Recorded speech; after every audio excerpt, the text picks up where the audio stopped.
Hello, and thank you for joining us in Mapping the Zone, a podcast dedicated to a highly fixated review of large, dense books, specifically of the works and context of Thomas Pynchon. My name is Kate, and I'm one of the co-hosts. I'm Cody. I'm Will. And I'm Luke. And this week we are going to be discussing chapter 26 of Against the Day. Luke, do you have a summary for us? Yeah.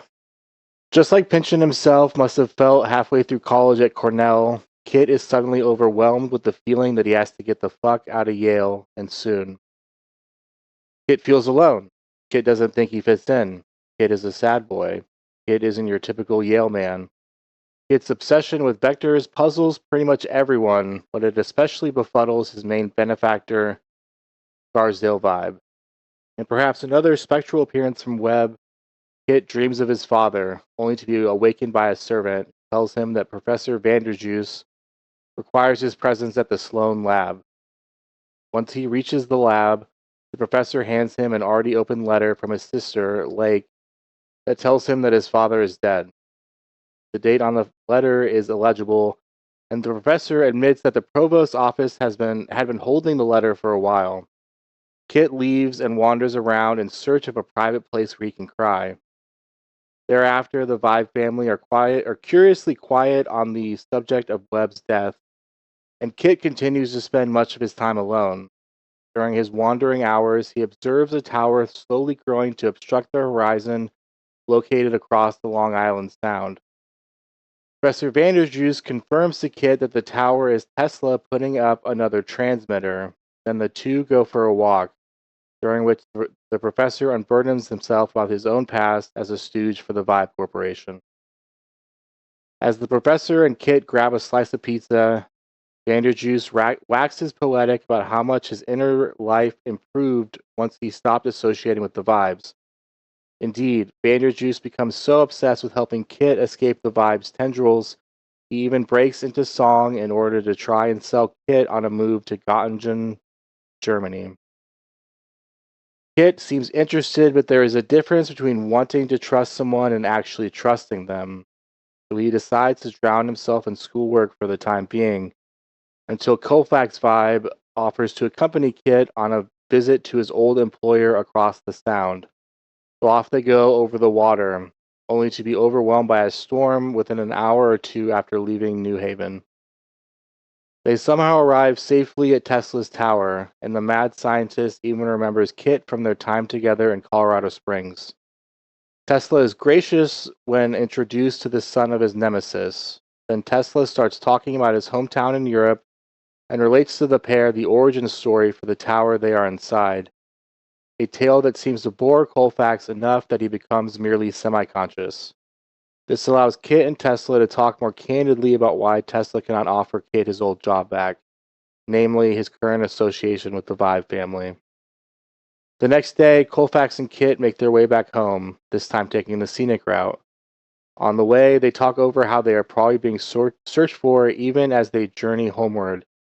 So Colfax insists that it is Kit that would be their priority, not Colfax. This opens up the floodgate between them. Colfax levels with Kit about how everyone knows that Kit is unhappy and how Colfax has basically been spying on Kit for his family. Kit, having just had a vision of how dire his situation was, implores Colfax to tell everyone that he died in the storm the day before. Colfax, knowing how all-powerful the rich can be, doesn't like this idea. He does, however, think there is something to Kit's recent interest in studying abroad. So Kit goes to plead his case to Scarsdale, who proves as always to be a strange mixture of intractable and amenable. After seeming to almost threaten him, a maneuver which Kit expertly deflects, Scarsdale offers him a one-way ticket to Europe. Scarsdale is used to buying people off, and once Kit safely makes it home, the following pages are consumed by Scarsdale's voicing of an intractable desire for death to any and all who oppose him and his way of life, slowly acting as a sort of distracted sounding board all the while, only for Scarsdale to end up amenable all over again. He plans to offer money or jobs to the rest of the Traverse family, whether or not they want his charity. All right, thank you. So what do we think of chapter 26? I really enjoyed it. To jump to the end of the episode already. We had a comment on Blue Sky where somebody was asking when we were going to do an episode about this in chapter 27, stating that they were arguably the best two chapters of the book so far. I'm tempted to agree. I think that Wow, really? I genuinely I think what it is like we talked about last time, the ability for this story to kind of like put the brakes on moving the plot forward at a rapid pace, or to kind of take a break from the barrage of historical allusions and everything, and just get into what is essentially just kind of pure storytelling. This is a great example of that, I think. To me, this whole chapter is almost like a short story that's just kind of nestled within the book. And it's a wonderful examination of Kit and his life and his journey, and everything that kind of comes to him at once, and he goes through this huge change, this revelation about what happened to his father, conflicting with his feelings about working for the Vibes and what to do, but he's stuck in that situation and has to try to find a way to get out. Like, there's a lot going on, but it never feels like there's a lot going on, and it makes for a just really enjoyable and pleasant read. I'd have to really sit and think about whether I would say it's the best chapter so far, but I do very, very much enjoy it, and it was an absolute pleasure to read. I enjoyed it too. It's been a while since we've heard from Kit relative to the page length, because the last chapter that he really shows up in is when Vibe offers him the sort of position of his heir, if I remember correctly, when they're at the Harvard game. It's good. There's some portions in it that I really like. There's a lot of really effective sort of writing in it from a perspective of Kit's inner monologue, but then also just sort of describing the area in and around Yale. And it's Nikola Tesla has like a very interesting presence in this book. This is the second time that he's been sort of on the page and speaking, and his presence almost has like I don't necessarily want to say like a fatherly character to it, but there is a warmth to his presence that I really appreciate. Where for sure. whenever he has appeared, he has just a very endearing quality. So it was nice to have him back again. And the dynamics of this whole kind of Vibe traverse fracas, for lack of a better term, is very interesting. And there are some really, really effective scenes in this chapter for me. I liked it a lot. But I don't think that I could say it's in my favorites for chapters so far. I think that when I really think of chapters that have been incredibly impactful to me to this point, of course, only having read the book once, stuff like the Vormance Expedition chapter or the Jeshimon chapter are really the ones that stick out to me as being really, really great. But it is nice to see how much character work Pynchon is doing in this book, pretty much across the board. And so every time that comes up, it's very endearing. Feels like the wrong word, but I like these characters a lot, and I like getting a chance to see how they react to any given situation, and Kit kind of realizing that he's in more or less a lose-lose scenario, and how it is that he's gonna navigate that, I found very intriguing. I think I sit kind of right between the two of you in terms of how I feel. I totally understand where the particular love for this chapter comes from. I think there's a ton of really beautiful kind of lyricism to the writing, in a sneaky kind of way. Because none of these paragraphs or scenes are terribly like impressive, but they've got a rhythm that's very methodical and I don't know, jazzy to be boring and lazy with my description. But the actual content of the chapter is a whole lot of kind of a presaging, in the kind of in this, imaginary like alternate history that Pynchon's books make up. Presaging of Gravity's Rainbow kind of language going on in these Kit chapters from here on forth. You get the music that's a little bit less diegetic almost. You get the weird embedding of other media, and without breaking down that rhythm of the language. And that's just good old Pinch. The actual characters, though, I think are very fun to be around. Like Kit, I don't find all that terribly interesting as a character, but his problems are, of course, some of the most central themes of the book. Yeah. And yeah, it's nice to have it kind of dealt with head on in that way, because everything else is at least somewhat orthogonal. Yeah, somewhat. But the actual, like, I keep saying actual as though that's going to distinguish anything. But seeing more Foley Walker is always great, I guess, is what I'm trying to say. Yeah, He's a good Foley's character. definitely a great character for sure. Yeah, I said when he was introduced that he's one of my favorites just to think about in this book, and yeah, he's really fascinating to get in the head of. Mm-hmm. Yeah, I don't know how much I really have to add in terms of liking it or not. I do kind of agree with Will in that, Kid is not. I find him a little bit flat, I guess. But his problems, like what he's going through, are super interesting. Is that it's just that he himself doesn't. Maybe I just don't identify with his obsession with math or something, but I just find him a little bit kind of hard to not understand, but like he's just, I don't think there's that much there on the page that like we don't get much interiority from him. We get more of that in this chapter actually, but previously we hadn't gotten much of that. And Yeah.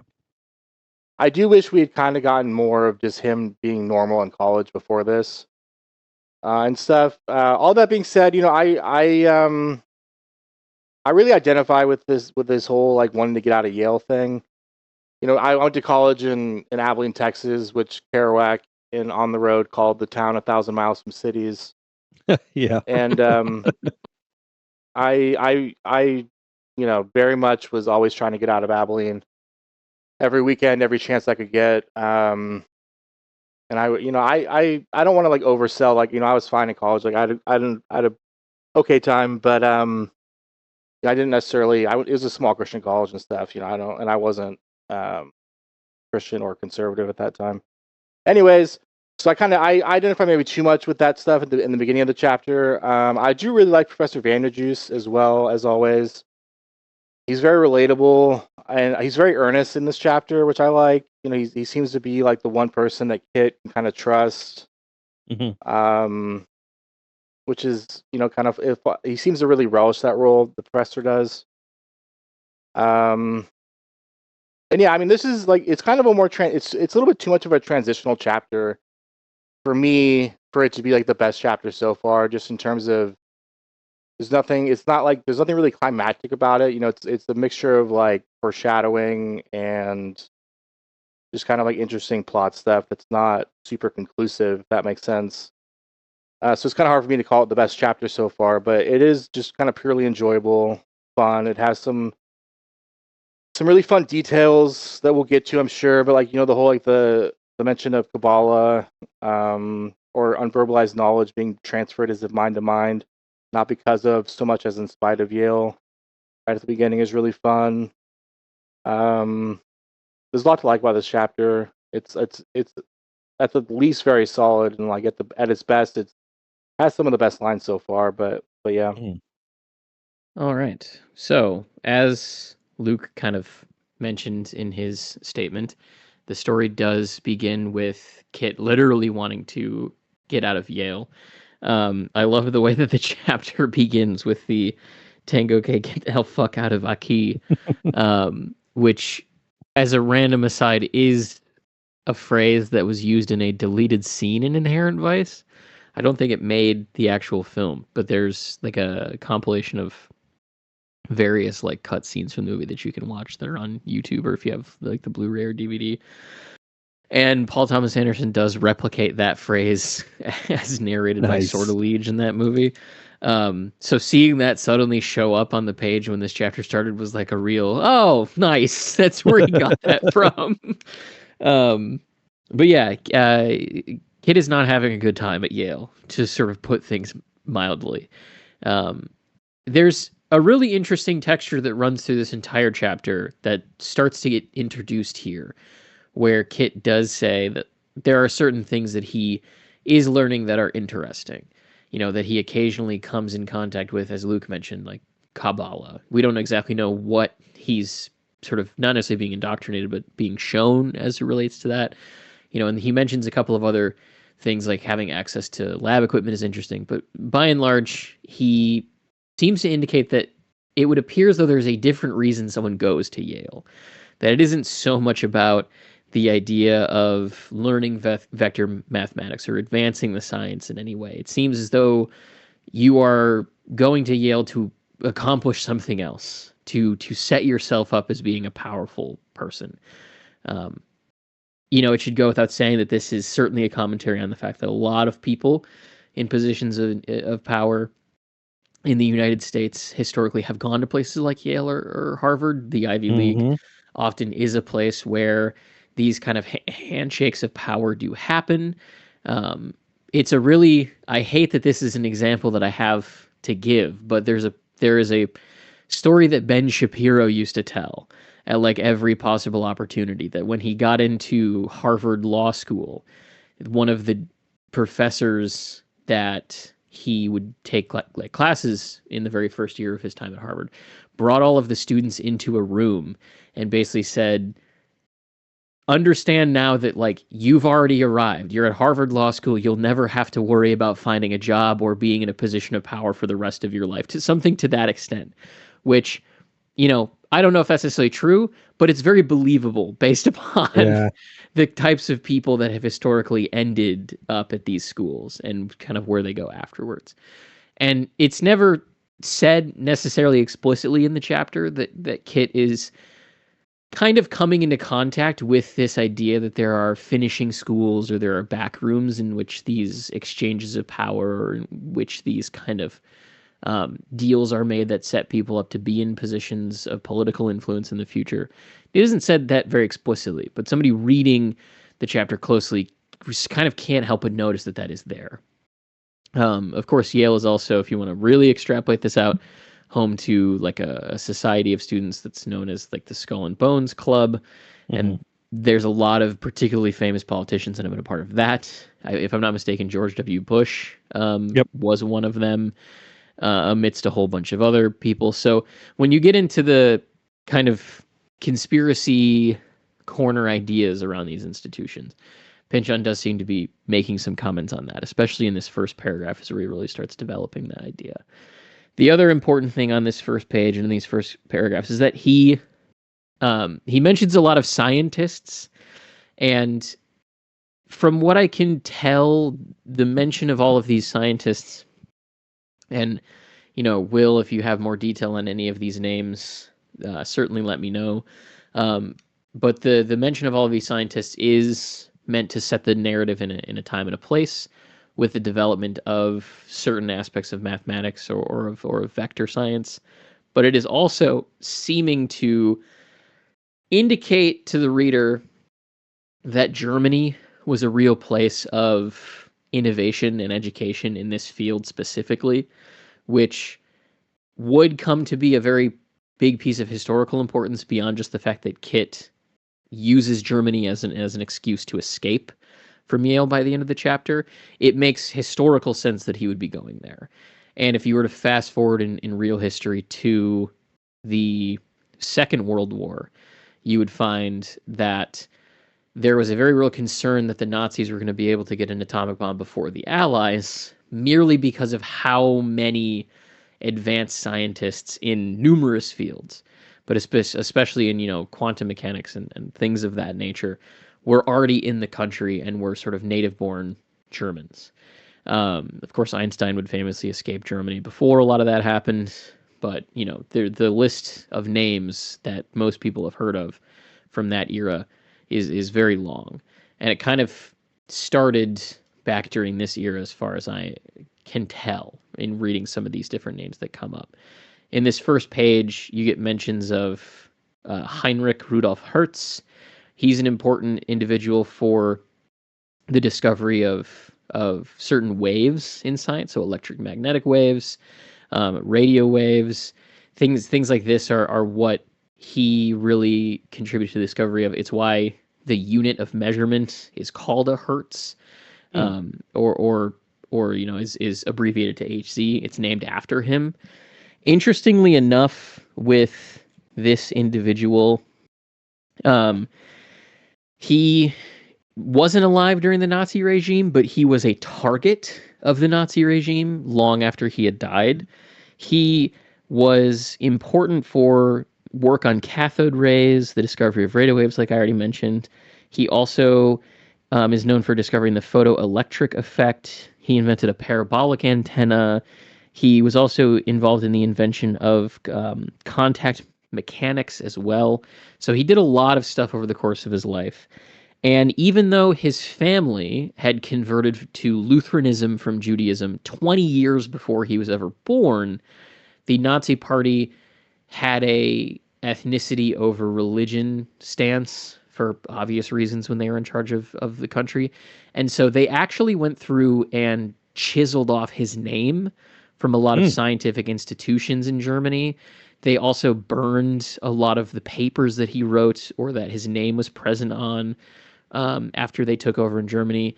His daughter or his granddaughter, one of the two, was actually a lecturer at Berlin University, and they fired her. They just took her job away from her. So it's interesting that, of course, a lot of the science that he was foundational in developing would then go on to be so important to the war machine of Nazi Germany. And then, of course, you can make easy extrapolations from that to Gravity's Rainbow, and that he is another sort of posthumous target of the Nazi regime once they seize power.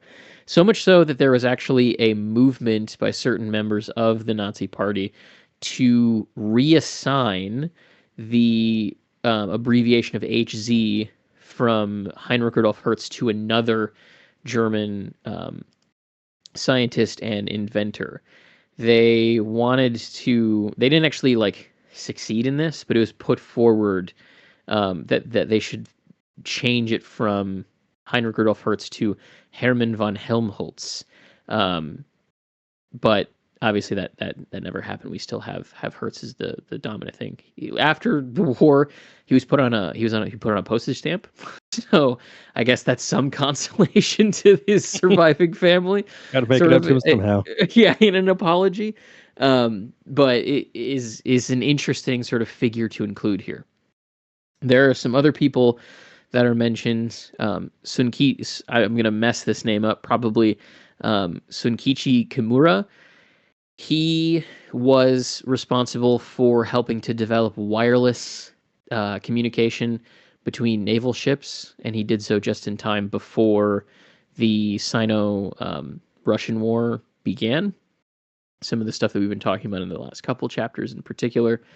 And then lastly, in the same paragraph, we also get a reference to Josiah Willard Gibbs, who is a real person who did teach at Yale, and he not only taught there, but he graduated from there and is also highly involved in a lot of the work on particularly thermodynamics, but also vector analysis and optics.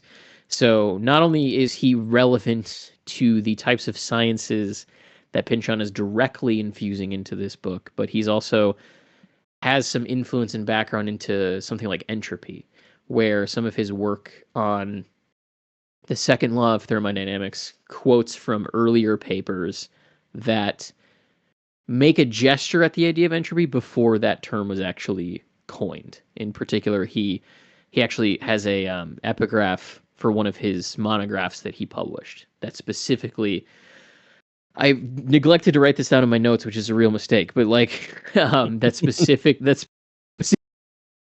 the kind of foundational studies and paperwork that was done to kind of build the concept of the second law of thermodynamics and then thusly entropy. So he's also kind of an important figure scientifically for Pynchon's particular interests that exist across his entire sort of I almost said filmography, bibliography. And so like if you see all of these names, as far as I can tell, Pynchon is not, as I already kind of said, not trying to do anything specific beyond table setting for how these different schools were developing, who were key figures in it, and then also making it clear to the reader that Kit's choice of Germany is not just random. It would be a place where he could develop his skills and interests in a way that it would appear as though Yale is not serving. So that's a lot of information, but it also comes from literally like the third paragraph of the chapter. Yeah. With all of these different names being mentioned one after the other and in a very Pynchonian way. I guess I wanted to make sure to pass over to Will, who's kind of our resident science and math guy. Is there anything within those names or within the sort of statements that Pynchon is making that seems of additional importance beyond just that table setting? Well, I certainly am not educated enough in this specific avenue of science and or mathematics to really be sure of anything. I think you got most of the big stuff. But one thing I would like to really highlight about Josiah Willard Gibbs, one thing, is kind of his influence in general on vector calculus and vector analysis was monumental. Like without him, we might be using entirely different methods of mathematical analysis for the same functions. Probably not all that different, but perhaps. And this is really, really relevant to the fact that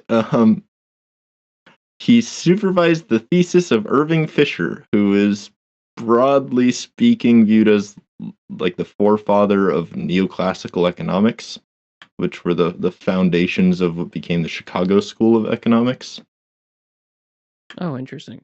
And if you dig into the distinction between vector analysis and quaternion analysis, and kind of the broad criticisms of the Chicago School and neoclassical economics as a whole that people like Pynchon make quite a bit.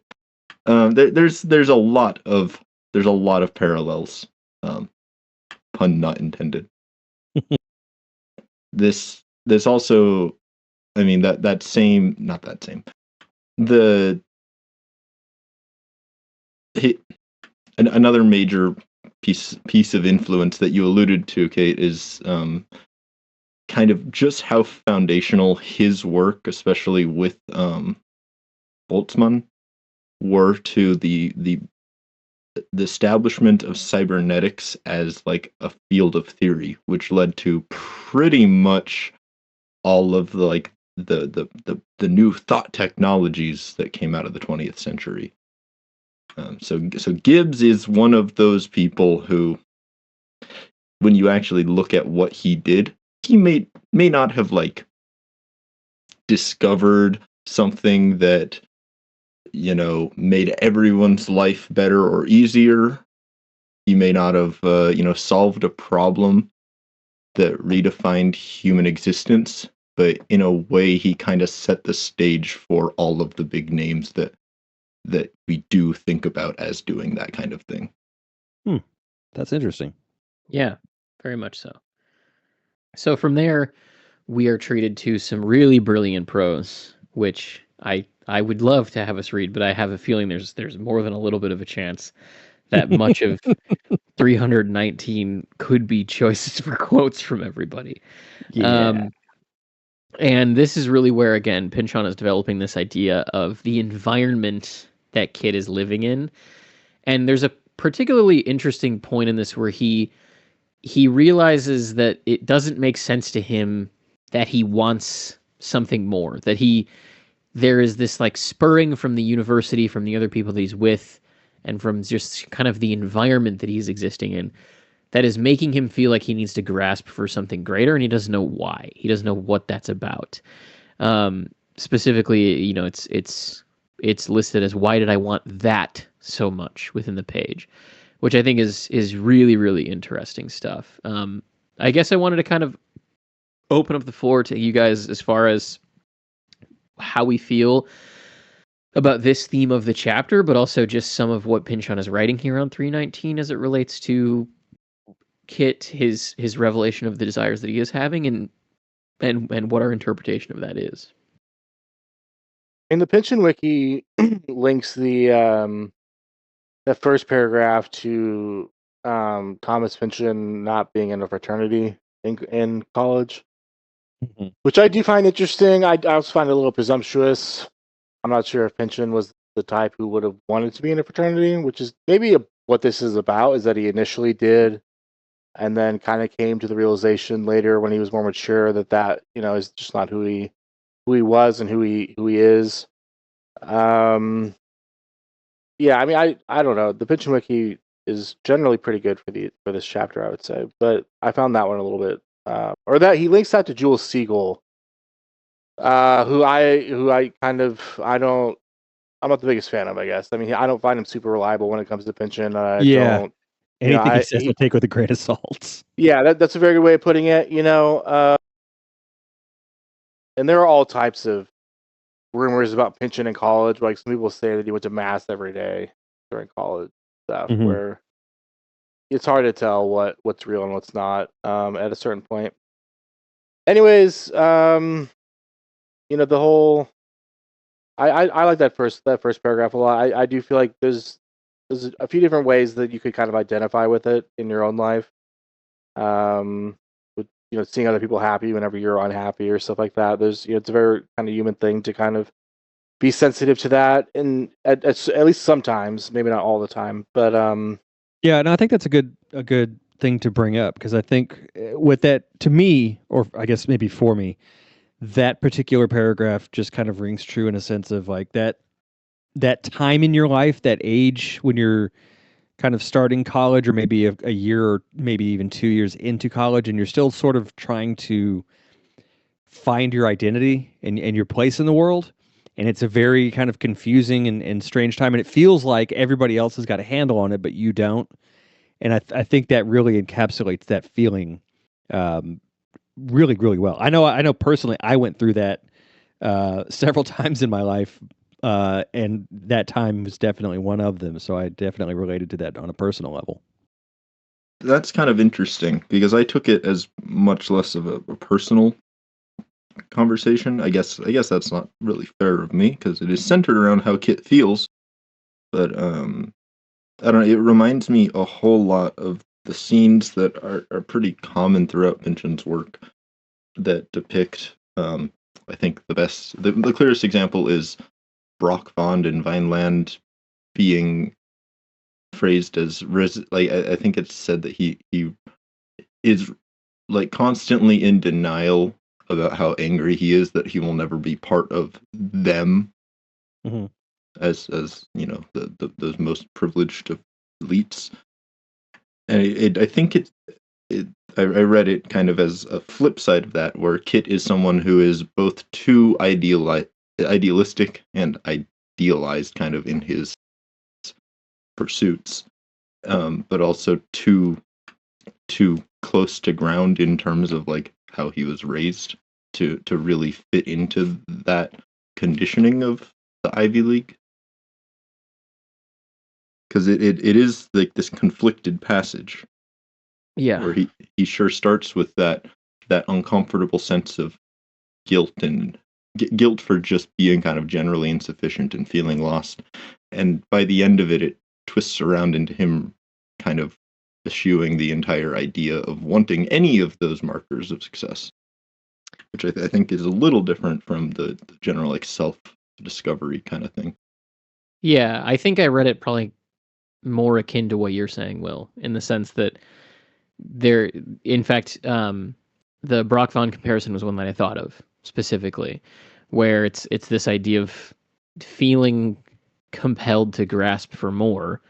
But I think that the circumstances behind Kit's arrival at Yale, and certainly the world that he comes from and what he's exposed to, and ultimately his ability to see through, for lack of a better term, like the facade of all of this, to know that the people working at Vibe Corp, or a vast majority of the people here at Yale, are not actually here interested in learning the hard data, for lack of a better term, that he is. And so there is this tension within him that is confused about, well, if I'm doing this program that I've been accepted into to the fullest, it actually pushes me away from this world, from this like corporate collegiate entity.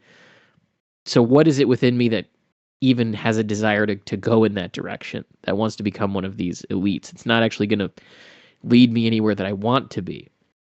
And I think that there's a little bit of sort of old man Tesla, so to speak, from their earlier interactions, in which Tesla like very specifically talks about money, talks about like service to like a creditor, that is probably ringing in the back of Kit's ear as he's experiencing these conflicts.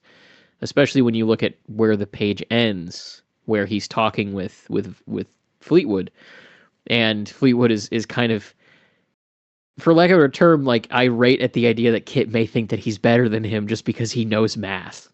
That's true. Yeah. And that is very, very much like a tension that exists there.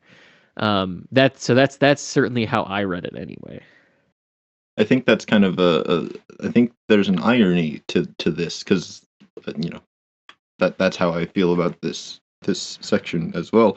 At the same time, with the benefit of 110, 15 years since this is set, we know that those things that he's studying absolutely do not run contradictory to the Vibe Corporation's goals.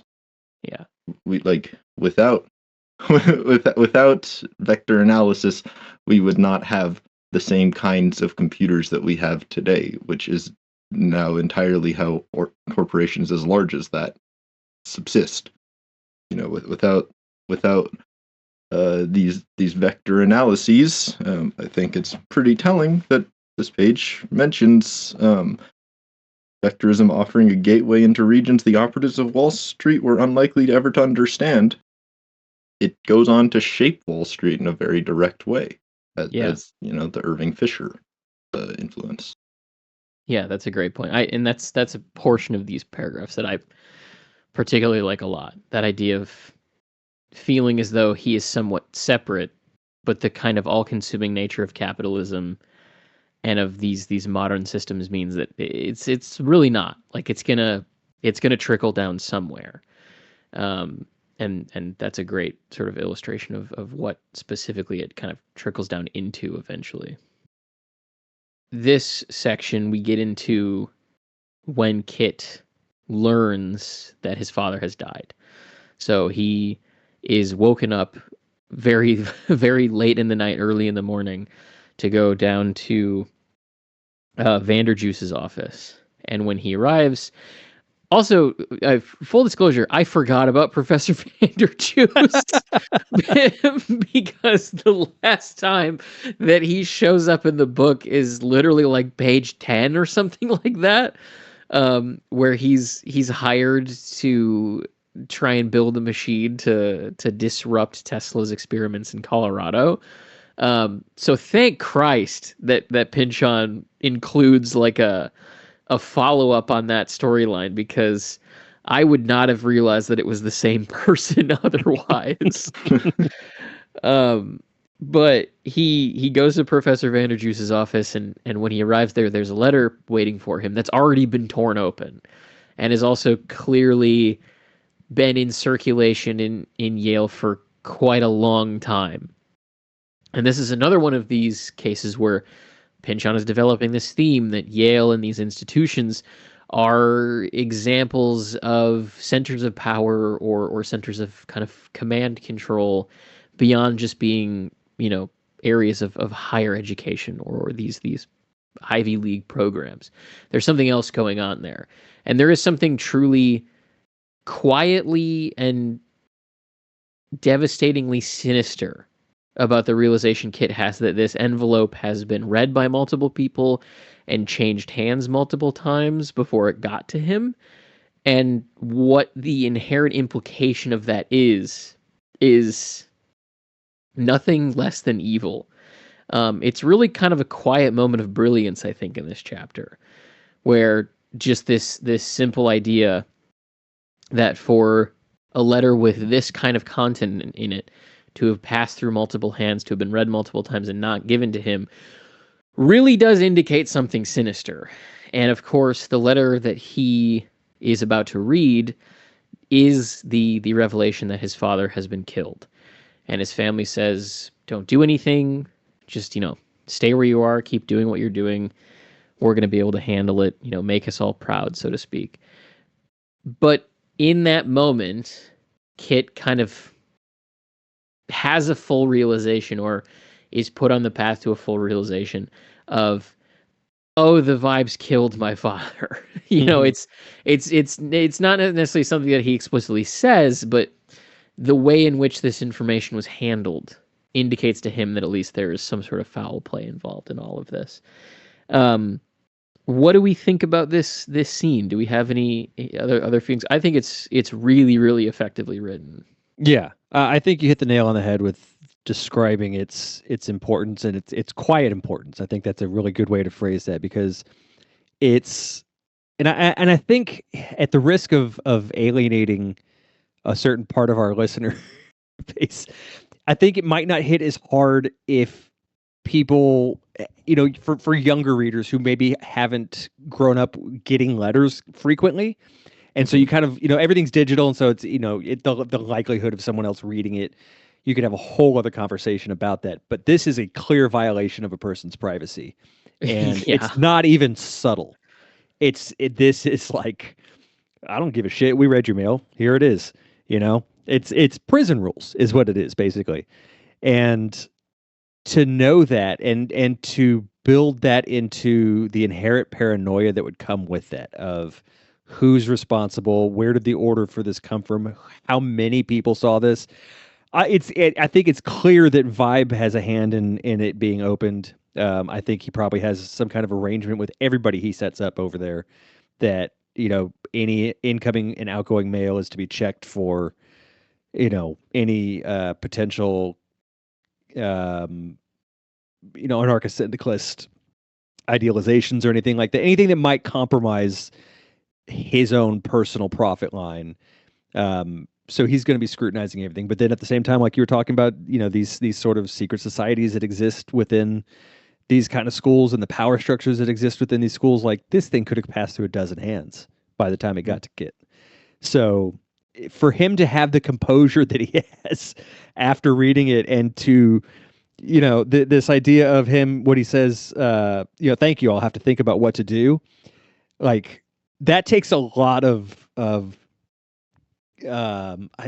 bravery's not obviously the word, but like a lot of fortitude to be able to like have that situation, have that letter handed to you with both the person who handed it to you and you knowing full well what that implies, and just being able to be like, okay, I will consider my options here, and then just turning around and walking away. Yeah, I like to echo what you already said, is just how, like, they don't even try to hide the fact that they read the letter. And I do feel like even back then there were ways to conceal that, I would think, or to fake that.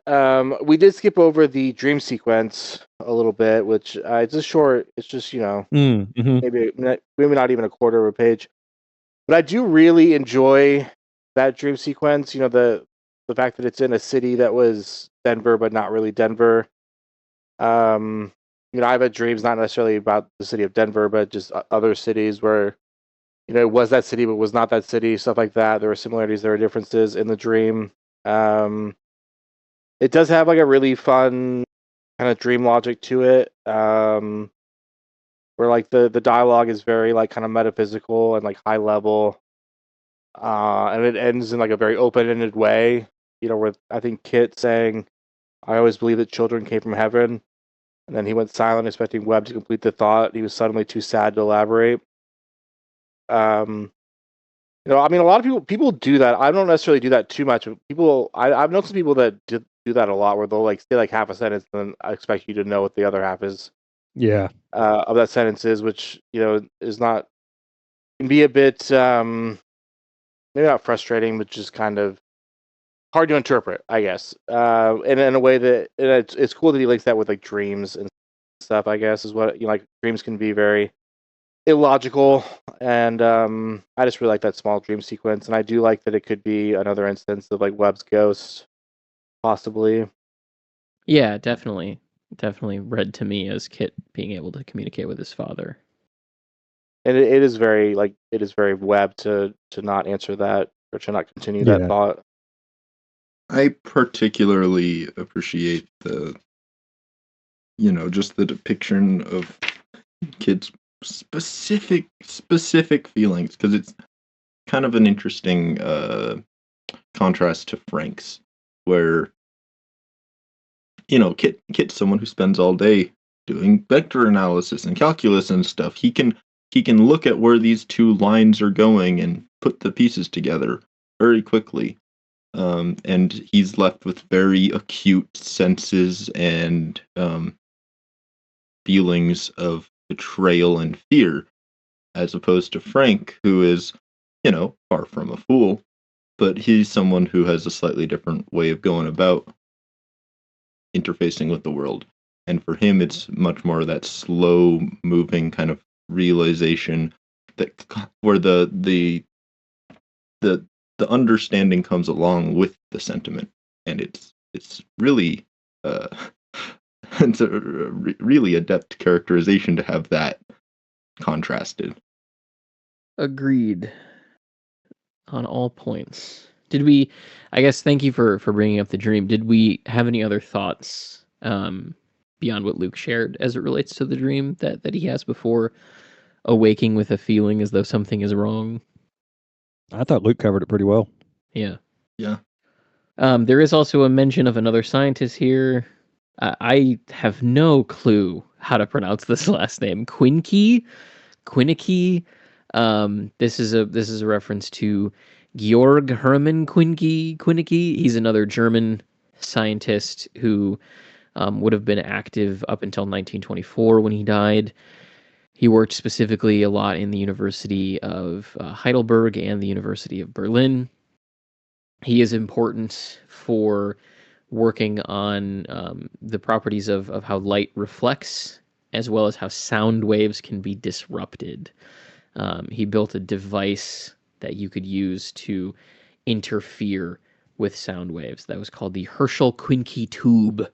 But beyond that, yeah, it seems to be just another instance of Pynchon kind of table setting the time frame, and then also pointing to why Germany was the place to be at this time if you were going into physics or any sort of new frontier of science or math. From there, once he has read the letter and processed it, he kind of, in a daze, goes out into the streets of New Haven. And there's a reference here. This has really nothing to do with any importance of the theme, but there's a reference here to Louis Lawson's lunch stand. This is a very real place that you can go to and visit, that for some reason I have very vivid memories of watching either Man vs. Food with Adam Richman or the Travel Channel, one of the two. I think it was Man versus Food, because I recall that as well, and I don't... That episode, yeah. Yeah. He goes to this place, and it is a place that has been in continuous operation since sometime in the 1800s, and they claim to have been the inventors of the hamburger. there are a number of other places in the United States that also claim the same thing. But apparently what separates this claim from the others is that they have sort of documented storytelling or evidence of it, where they used to serve hamburger steaks, which is essentially just from what I can tell from the time frame, was just like a singular piece of meatloaf, more or less, that was cooked instead of sliced off of a larger loaf of ground meat. And somebody was in a hurry, said, "Hey, can you just throw that between two pieces of bread for me and I'll be on my way?"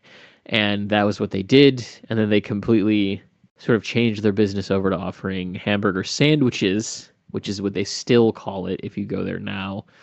And they're very interesting burgers if you look them up. It is a hamburger cooked vertically in a nearly 200-year-old cast iron sort of coal furnace, for lack of a better term, that is served with some onion slices, a single slice of tomato between two pieces of just toast, basically. It is apparently a real institution in New Haven, Connecticut, especially for its proximity to the campus there at Yale.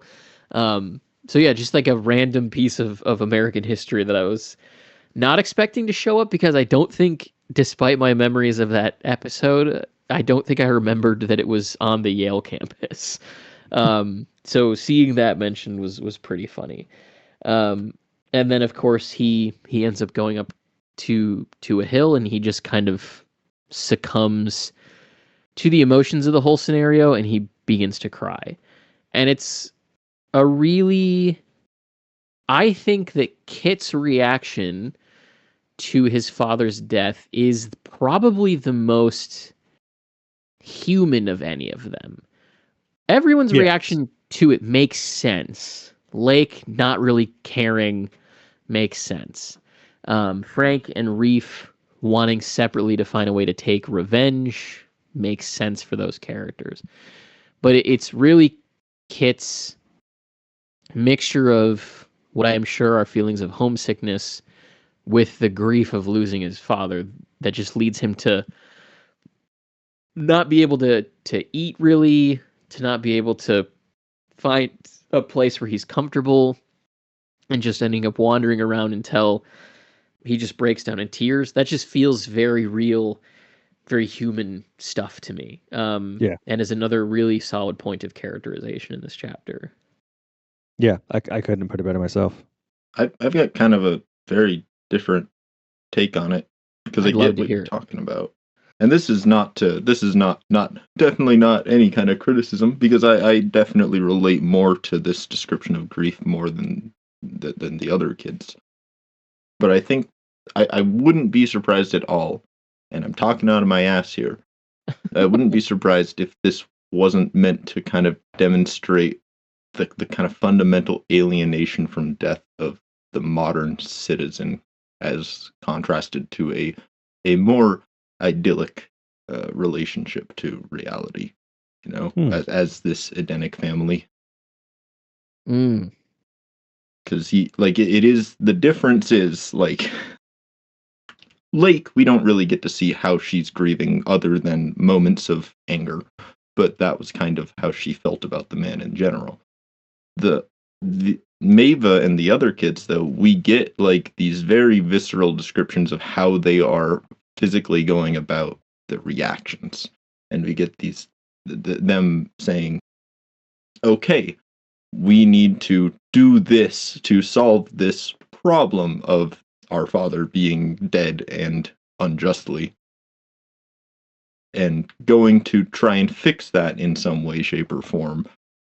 And Maeva picking up and leaving the household that she had shared with Webb. Here we have Kit, who's so estranged already that all he can do is curl in a ball and cry on a hill by himself. Mm-hmm. And it might not have anything to do with that kind of modernity theme. It might entirely just be, well, Kit is a person who lives in his head, so of course he's just going to curl up and cry.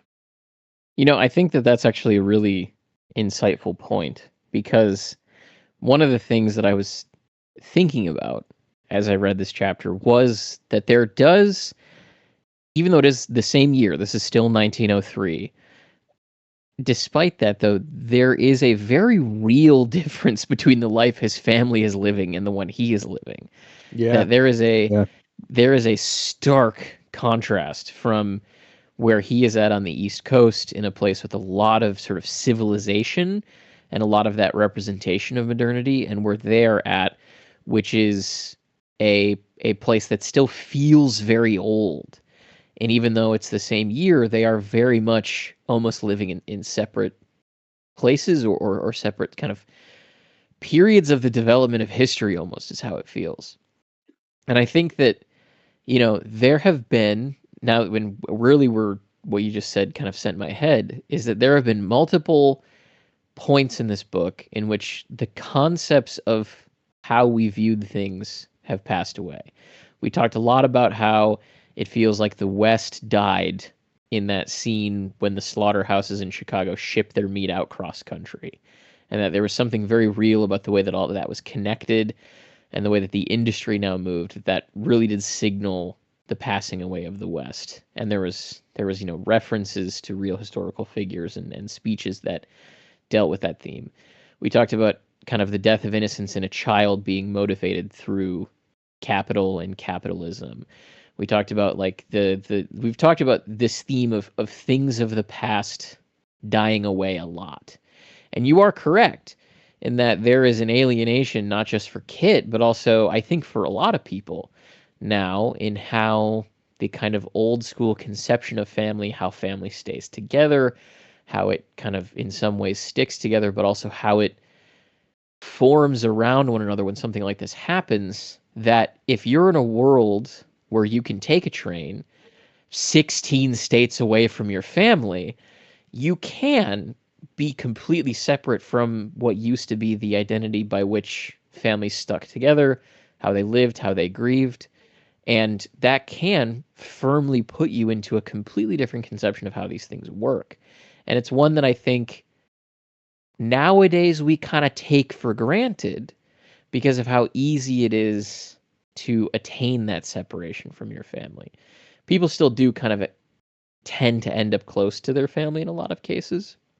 But the ease with which that you can, live in Florida while your family's in California, or live in New York while your family's in Georgia, or, whatever mix of places, that does lead you to be able to process these things different. And the kind of, not necessarily motivating factor, but the kind of thing that enables that is the expansion of modernity in the Western world, the ability to travel, the ability to move, the ability to, develop commerce somewhere else or get an education somewhere else.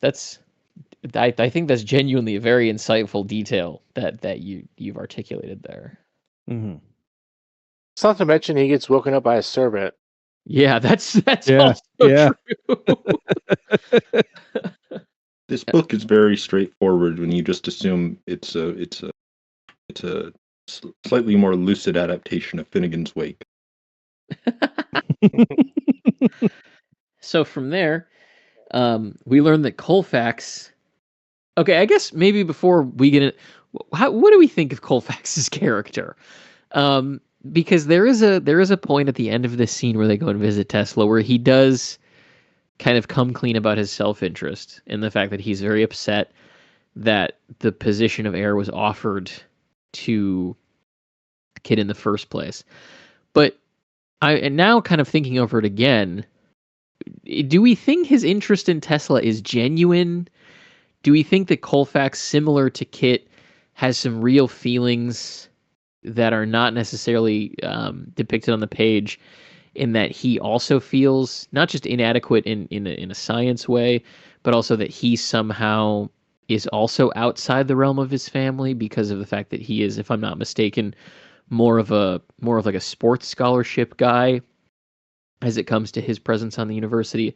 I guess I just want to ask for your guys' interpretation of Colfax, because there's a lot more for his character in this chapter than I think I expected to get as well. I like Colfax a good amount, especially in this chapter, but just kind of in general. I do get that, we'll get to the we haven't gotten quite to the fact that to the part where he admits that he's has been spying on Kit. Right. I don't think that really surprises Kit very much. It didn't surprise me very much. But I don't want to get too specific about this, but I've had friends who were, on whenever I was in college, were like on scholarships. I was on scholarships. There's certain like stuff that you have to do in order to receive that money and stuff like that. Does that make sense? We're like, like I've had experiences kind of similar to this with friends, where that's just kind of assumed, I guess, that there's going to be like that kind of talk between the source of the money, and then a relative, I guess. Anyway, I find Colfax, I think the part of the reason that he asked Kit to go see Tesla is because he knows that Kit is probably maybe too depressed to do it himself. I do find him endearing. I liked him maybe a little bit more before we found out that he was spying. That being said, I still find him relatable, and I don't, in some ways, expect it. I guess like he as much as I like him, he is a member of the Vibe family. Yeah, that's a good way to put it. I think you kind of summed up what I was going to say about him. I think there's as with a lot of the characters in this book, and as with a lot of the things that happen in this book, obviously one of the main themes throughout here is duality, and he's a prime example of that as a character. He's got a lot of likable traits. He's a really genuinely seems like a good guy, but at the same time, at the end of the day, he is, like Luke said, he's working for the Vibes, and he's fully aware of what he's doing for them. So it's kind of a love-hate situation, I guess, in a way. Like I do genuinely like him as a character, but I hate that I like him at the same time because of his alliance and his allegiances with the Vibes. I think what it puts me in mind of, like, my sort of knee-jerk comparison is the characters in The Wire, where there's a lot of good characters that you hate to root for because they're really just not good people, but they're still like just literally most of the characters. Yeah, it really is. Like it's there's so much diversity between them, and you're like, I fucking hate this guy, but he's such, like, McNulty's a prime example, just not to stray too far in the woods, but dude's a phenomenal cop, but he's an asshole person. Like and then also it's such a weird invents trade-off. a serial killer later in the show. Yeah, to justify his own investigation. Yeah. Yeah. But that's what I'm talking about. Like, it's, you want to root for him, but at the end of the day, you're like, nah, but I can't, because, this exists. I would feel differently about it if there was really anything interesting for him to relate to the Vibe family other than that Kit is depressed. Like, what is Kit doing that is, he's doing schoolwork all the time, Mm-hmm. Where it's like, I mean, I get that, it's bad that Colfax is doing that, but like, it's not like, Kit, like, he's like telling the Vibe family that, Kit is wasting their money, and like, I don't know, there are worse things to be in college than super studious.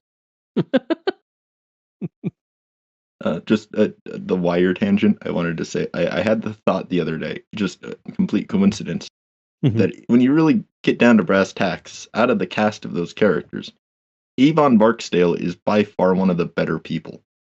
Yeah, I mean, genuinely, that's true. Like, that's when it's not like he's some horrible person, even by the standards of usual, like, drug kingpins in TV or anything. But yeah, he's just like a good guy, and he is one of the villains. Yeah. His real only mistake is that he wasn't capable of seeing himself as anything more than just like a soldier, essentially. Yeah. Yeah. He's only failing.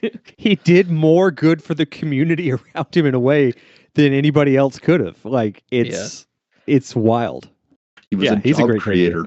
Yeah, he was. And he developed the neighborhood, not necessarily always for the better, but, But he did his best to avoid violence when he could. Yeah. Yeah.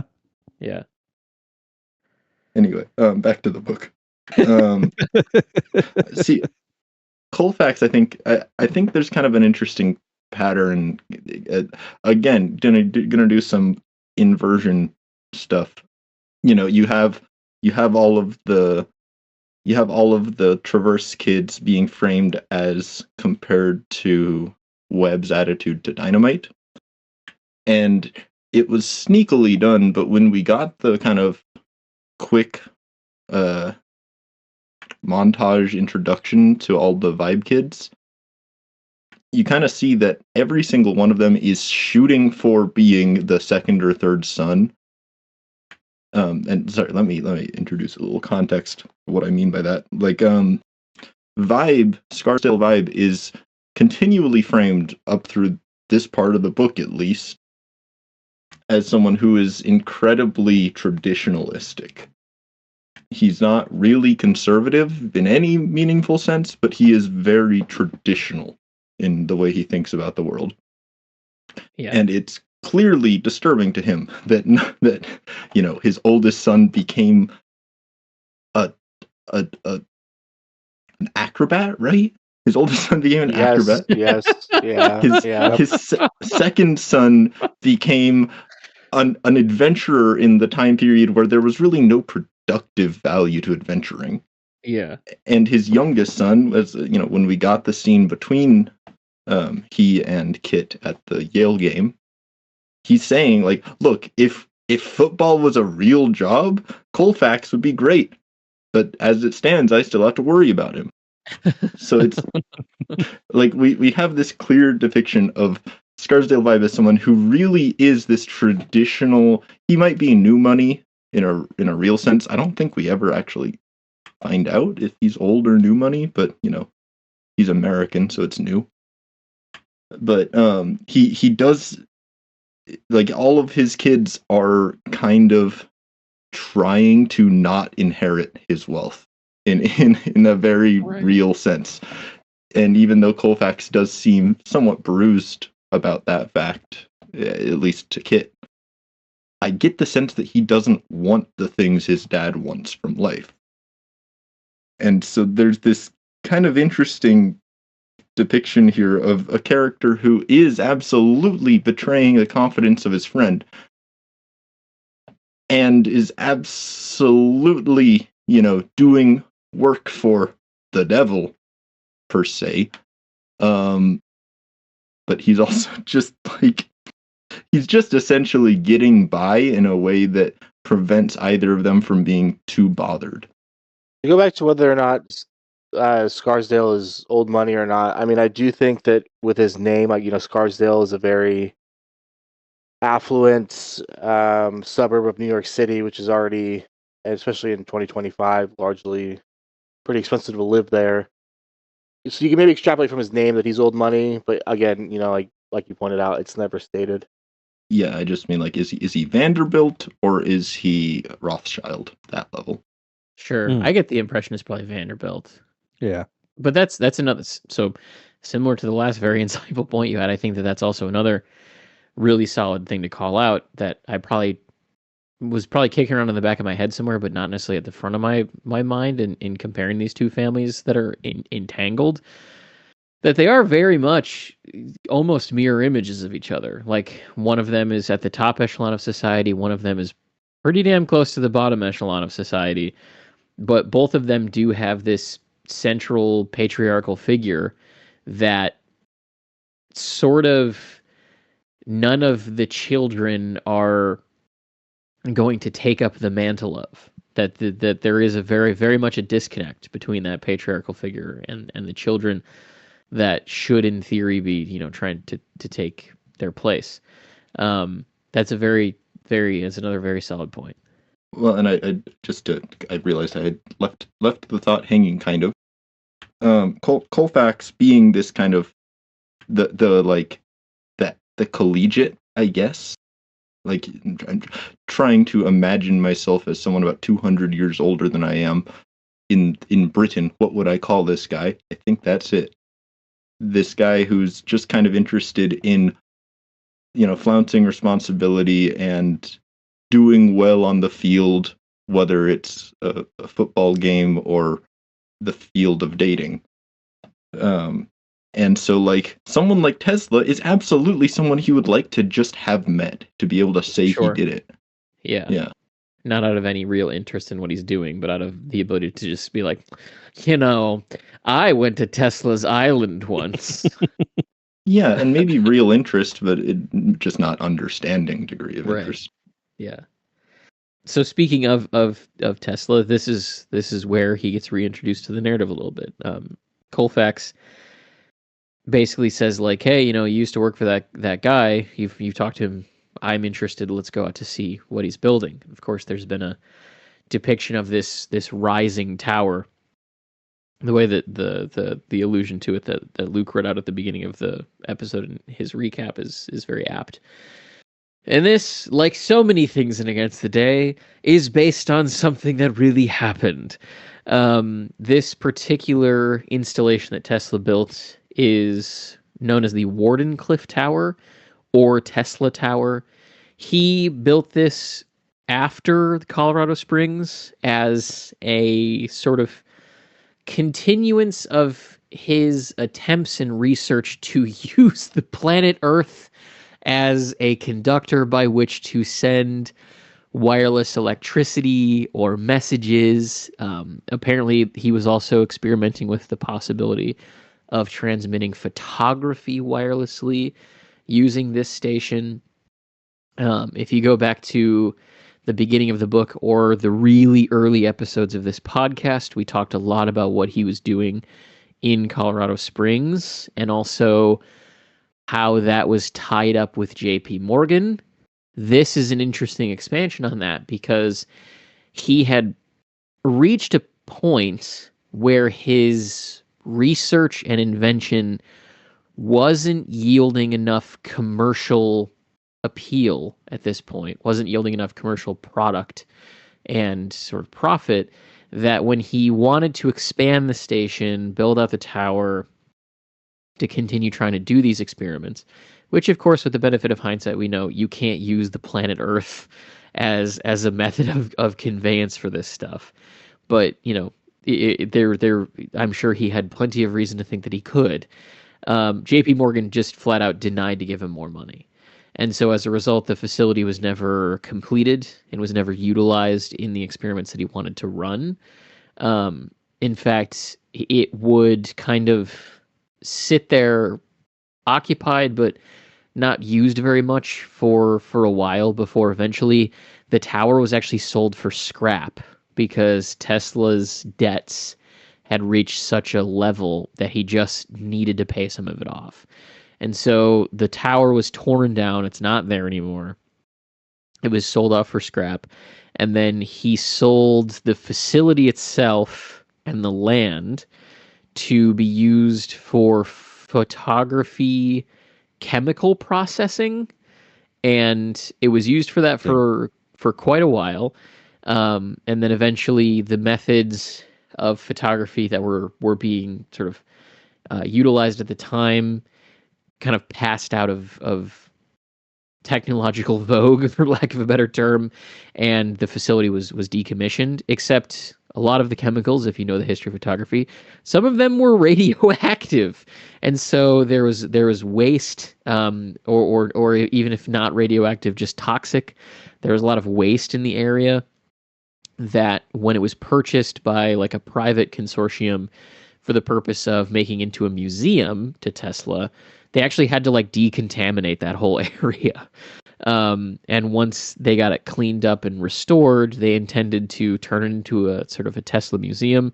Then the building lit on fire, and a lot of it burned. A lot of the surrounding sort of land also burned. And so they had to raise a bunch of money to renovate it. And then after that, they made an appeal to the National Register of Historic Places for placement, which they got.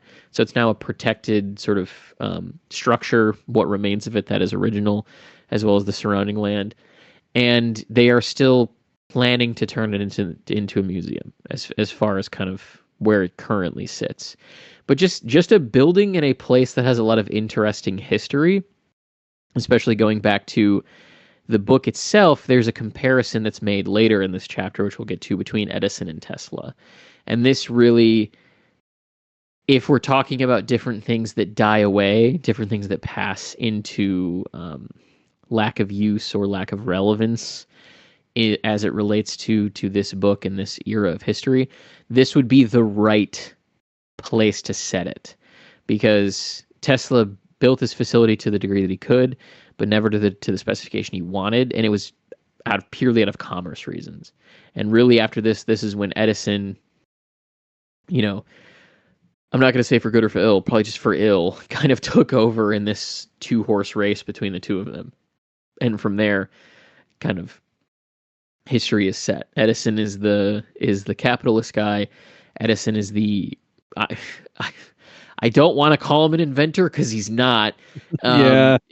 Like he's the quote unquote inventor who will take precedence because he has the money and the backing to pay more intelligent, more people with more ingenuity than he has to create these things that he just puts his name onto.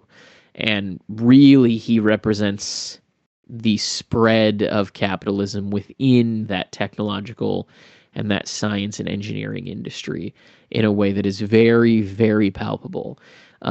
So I think it's fitting not only that Pynchon sets this in this building, but also that the building itself is assailed by turbulent storms through its presence in this chapter.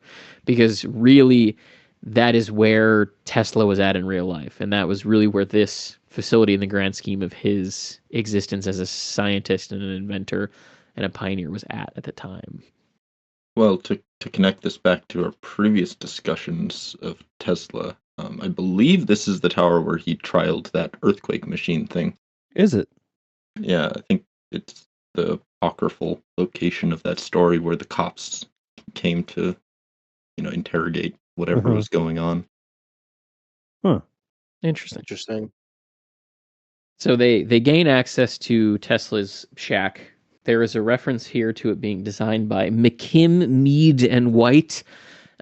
These are 3 architects who were responsible for pioneering a style of architecture in the U.S. known as Beaux Arts. This was very popular at the time. It is sort of this interesting fusion of modern building techniques with, for lack of a better term, like ancient design, like a lot of Italian influence, a lot of Roman influence in particular, a lot of sort of old Europe influence. The most famous Beaux Arts structure probably is the old Penn Station in New York that was demolished to make room for Madison Square Garden. Like if you were to go look up old photos of that would be a perfect example of kind of the style of architecture that they engaged in. You can also see photos of the actual shack itself. It was a fairly nice looking building. Certainly nothing grandiose, but if you're a particular architecture nerd, there's a lot to dig into with those 3 names that he gives specifically. And so once they get into the facility, they meet Tesla. Tesla and Kit sort of hit it off. He recognizes who he is. Colfax really doesn't do anything once they get there. Colfax just kind of is around in the background. And then Tesla tells a very interesting story to the 2 of them when they arrive. And I'm gonna turn it over to you guys to give your interpretations of this, but to the best of my knowledge, he essentially had a vision arrive, before him once when he was kind of out in a remoter area of where he grew up that sort of showcased to him all of this technology that he would then be trying to pioneer, wireless electricity, all of these major advancements in sort of electricity and in light and sound and in all of that is certainly coding this chapter from front to back. And that he has an interpretation instead that rather than him inventing any of it in a very strict definitional sense, he has instead been spending his entire life simply waiting for its arrival. Now, I have a conspiracy corner thing with that. But before I get to that, I want to ask you guys what your sort of reaction or interpretation is to this whole thing with Tesla as he tells Kit and Colfax about the kind of vision quest he went on. I for as much as I know of Tesla, as a real person, this sounds like what he would have genuinely told somebody at Yeah. some point in time. Um, I think, and we've talked about before about Tesla and his approach to a lot of what he was doing, and I think his ambitiousness, the reach of his ambitiousness far exceeded his actual grasp. But I think he's also part of an era of scientific discovery and interest that doesn't really exist anymore. In that he was around at a turning point of science when there was so many modernizations coming into being that allowed for this rapid development of technology. And so it made it seem like a lot of things that could never be possible could suddenly be possible. And I think, especially for someone who grew up where he grew up and in the way that he grew up, there's always going to be that sort of like dreaming and like daydreaming and inventing things in your head and sort of having these inner conversations and inner discoveries and things of that nature. So I think for him, at least as a character, knowing what we know about him, I think that really tracks, and I think it makes a lot more sense for him as a character. It adds to his mythos. It fits into the sort of quirkiness that he inhabits throughout the story. Really, I mean, any story that involves Tesla, he has that sort of vibe to him. So I think it really definitely works, and I think it gives him a sort of what's the word I'm looking for here? Sort of like otherworldly presence in that he's, maybe he himself is not from this world, you know. So yeah, that's kind of my take on that. I don't make, I don't know. I don't know if I make a lot out of it or I make very little out of it. But it's very reminiscent of, classical tropes of the like moments of inspiration for, in like classical works. We're talking about great generals or leaders coming up with solutions to military problems or whatever. But I don't know.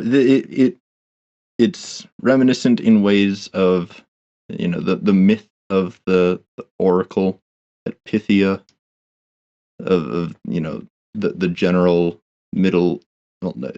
Greco Middle Eastern kind of ideas of oracles, where primarily young women would live alongside these cave systems and would inhale hallucinatory gases in order to channel the spirits of Apollo, at least in the context of the Pythian oracle. The oracle at Delphi. That's the more common name. Yeah. And at the same time, kind of reminds me of,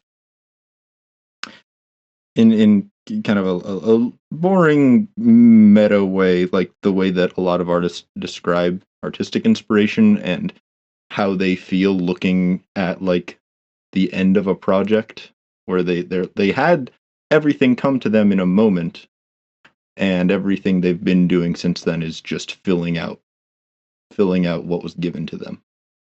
But I don't make much of it beyond those kind of recognition. I like what Will said about the artistic inspiration and things arriving all at once. Where like and I just love this whole paragraph, the kind of soliloquy Tesla goes on. Tesla does.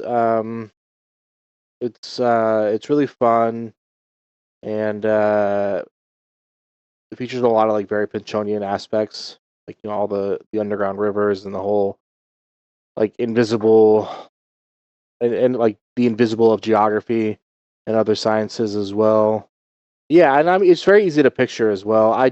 Pynchon is really strangely good at describing weather in a very like succinct and yet like provocative and like easy to interpret as metaphorical like kind of way, which I've always found interesting and is especially true in this book, I feel like, more than in any of his other books. Yeah, that's a good point. He does describe weather very well. I've never thought about that, but it is very accurate. Yeah. So I absolutely agree with the artistic interpretation, especially as it relates to artistic inspiration and interpretation related to commerce. I think that all the stuff that he says there at the end is very relevant to the whole kind of historical battle between him and Edison.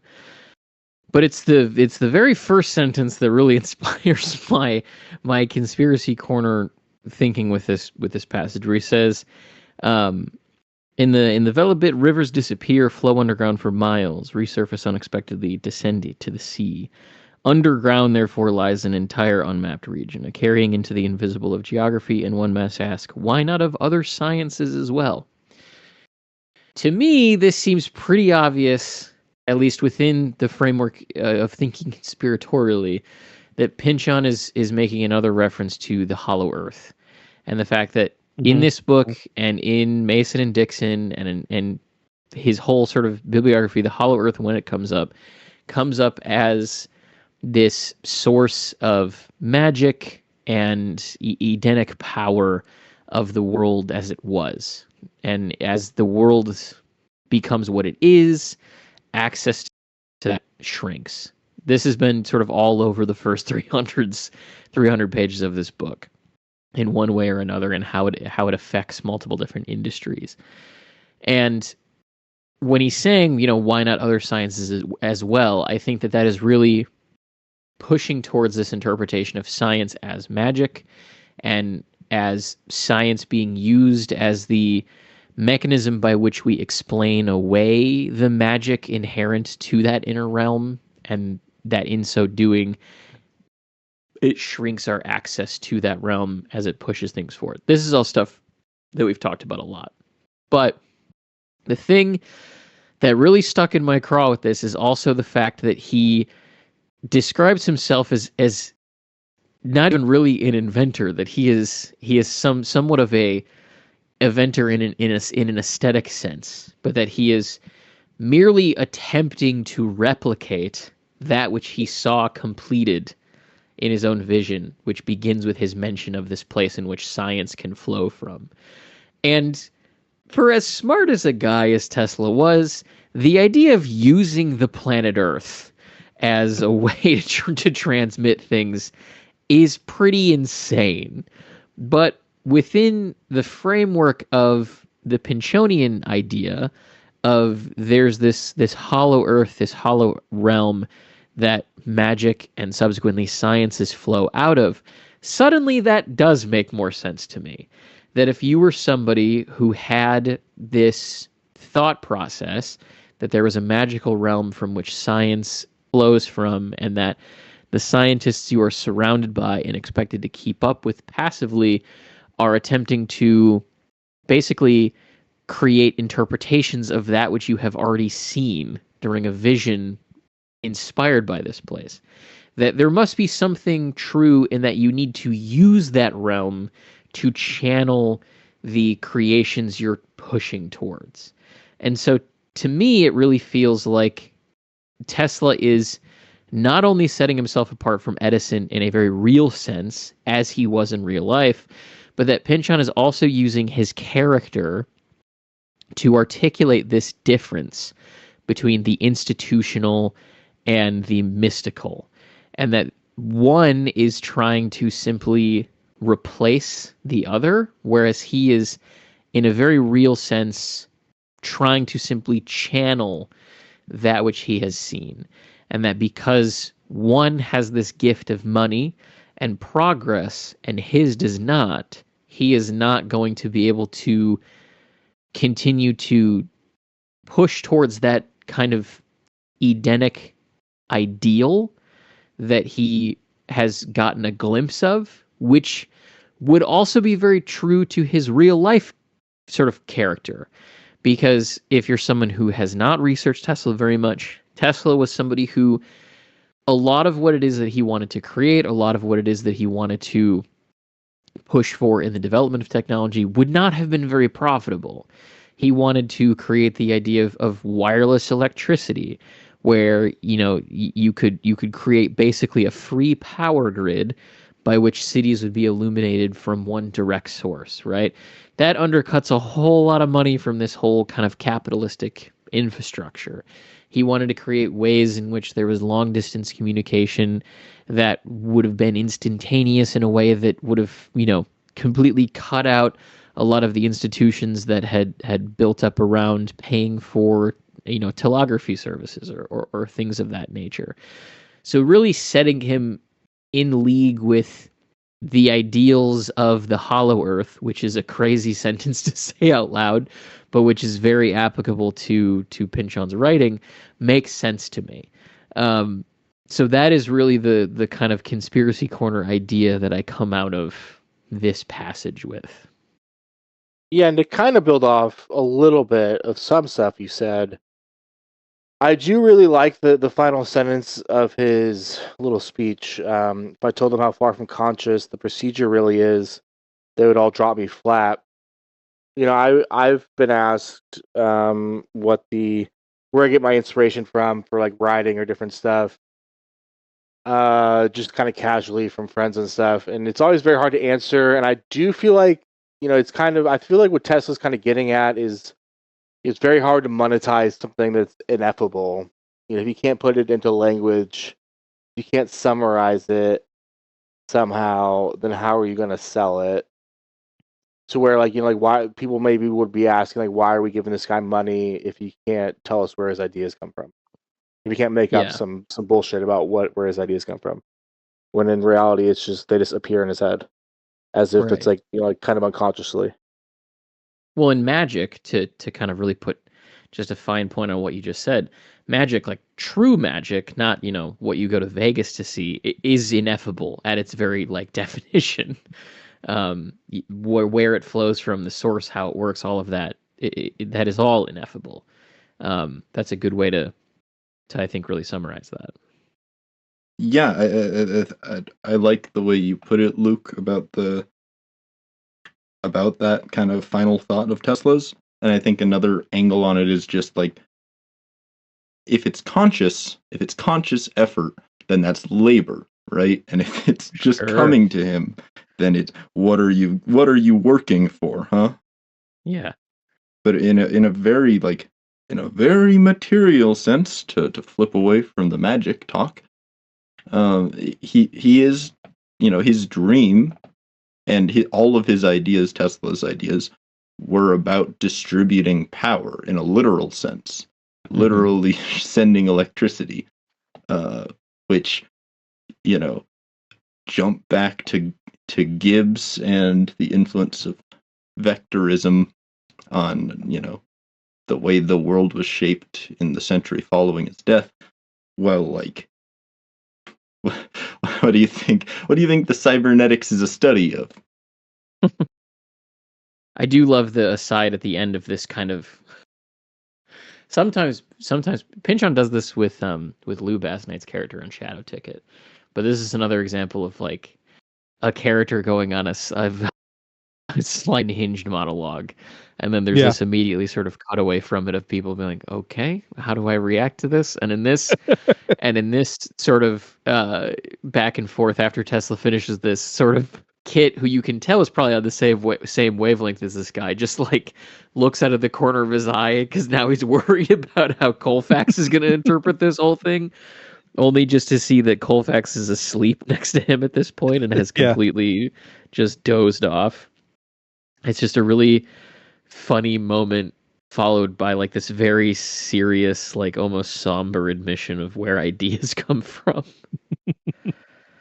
From there, we get a follow-up on all of the stuff with Professor Vanderjuice, where Tesla kind of he's more or less sort of prefiguring that his time is coming to an end, that the money has run out, and because of how the world works now, he's not going to be able to continue to keep doing this. And basically, there's just this quick back and forth. Kit knows that he doesn't have to worry about this device interfering with his work anymore. That sort of just kind of being involved with him, Vibe was still working against him, but now that has kind of passed away in obscurity, and they just share this very quiet moment of sort of thanks. And Tesla just says, you know, if there's anything that I can do for you. It's just a very simple moment of you can tell just gratitude from Nikola Tesla's perspective. After Kit kind of has his somber reflection or his moment of grief, Pynchon very explicitly mentions that no condolences ever come from anybody. Scarsdale doesn't try to console him. Colfax doesn't try to console him. Nobody does. And so this spreading feeling of conspiracy or isolation that he's had just gets multiplied, where he realizes that the only reason why there probably hasn't been any follow-up from these people is that they already knew and were probably involved in some way. And so to expect anything to come out of that is just foolish. But he does notice that Tesla is building a tower just sort of off the bay on Long Island. And he does choose to go back and speak to Professor Vanderjuice. In fact, it's Professor Vanderjuice that confirms to him that the tower he's watching get erected is something that Tesla is putting together, and that the two of them kind of have a mutual experience with Tesla.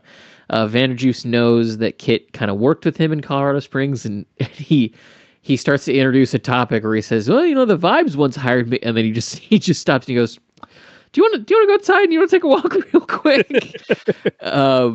And what follows between the two of them is Pynchon is very interested in the dynamics of power. He's very interested in who is really in control, how those systems of control oppress the counterforces, how those counterforces work against those systems of power. All of this stuff is what is present in all of his writing. The capital T they and the implications of that and all of that is across everything. But this conversation with the two of them, for me anyway, really stands out in a way that not many of the other sort of frank, not depictions, but maybe characters analyzing the existence of these systems they find themselves coming in contact with. This conversation really stands out amongst all of the conversations kind of about them, where again, a lot of the stuff in this book is analyzing the big movements in capitalism and modern society and technology and religion and all of this stuff as it pushes towards the 21st or the 20th century, down to the human level. It's looking at all of these things as they cascade, and that's exactly what this is. It's two people realizing that they've entered a Faustian bargain and what to do about it. And it's really great. The conversation between the two of them is certainly one of the highlights of the chapter for me. So how did you guys feel about this sort of moment of connection between the two of them, realizing that they're in the same situation, but kind of two sides of the same coin, so to speak? I do feel like in general, this chapter, with its emphasis on Kit, it kind of can be interpreted as like a commentary on like the concept of like selling out. And this conversation between Vanderjuice and Kit is not maybe specifically about that. I do think you can extrapolate it from the subtext a little bit, but in general, I do feel like this chapter addresses that. I don't know. It is really funny that Vanderjuice immediately like levels with Kit, and then it's like, "Do you mind taking a walk?" immediately. I feel like this would have been like well before the time of like recording devices. So it is interesting that he does that. Yeah, I think it's particularly interesting as a contrast to the conversation with Tesla to come, because Kit is really right in between Vanderjuice and Tesla in many ways. Most obviously because Vanderjuice worked against Tesla for Vibe, and Kit worked with Tesla and subsequently works for Vibe, or is supposedly going to work for Vibe. And in other ways too, like Vanderjuice being this very, at this point, jaded and worn down man of the academy, versus Tesla being this mystic and Kit's whole inspiration being that same kind of mystical connection, and at the same time being capable, which is pretty clear, looking back on him, that Tesla would have never been capable of functioning in any kind of institution.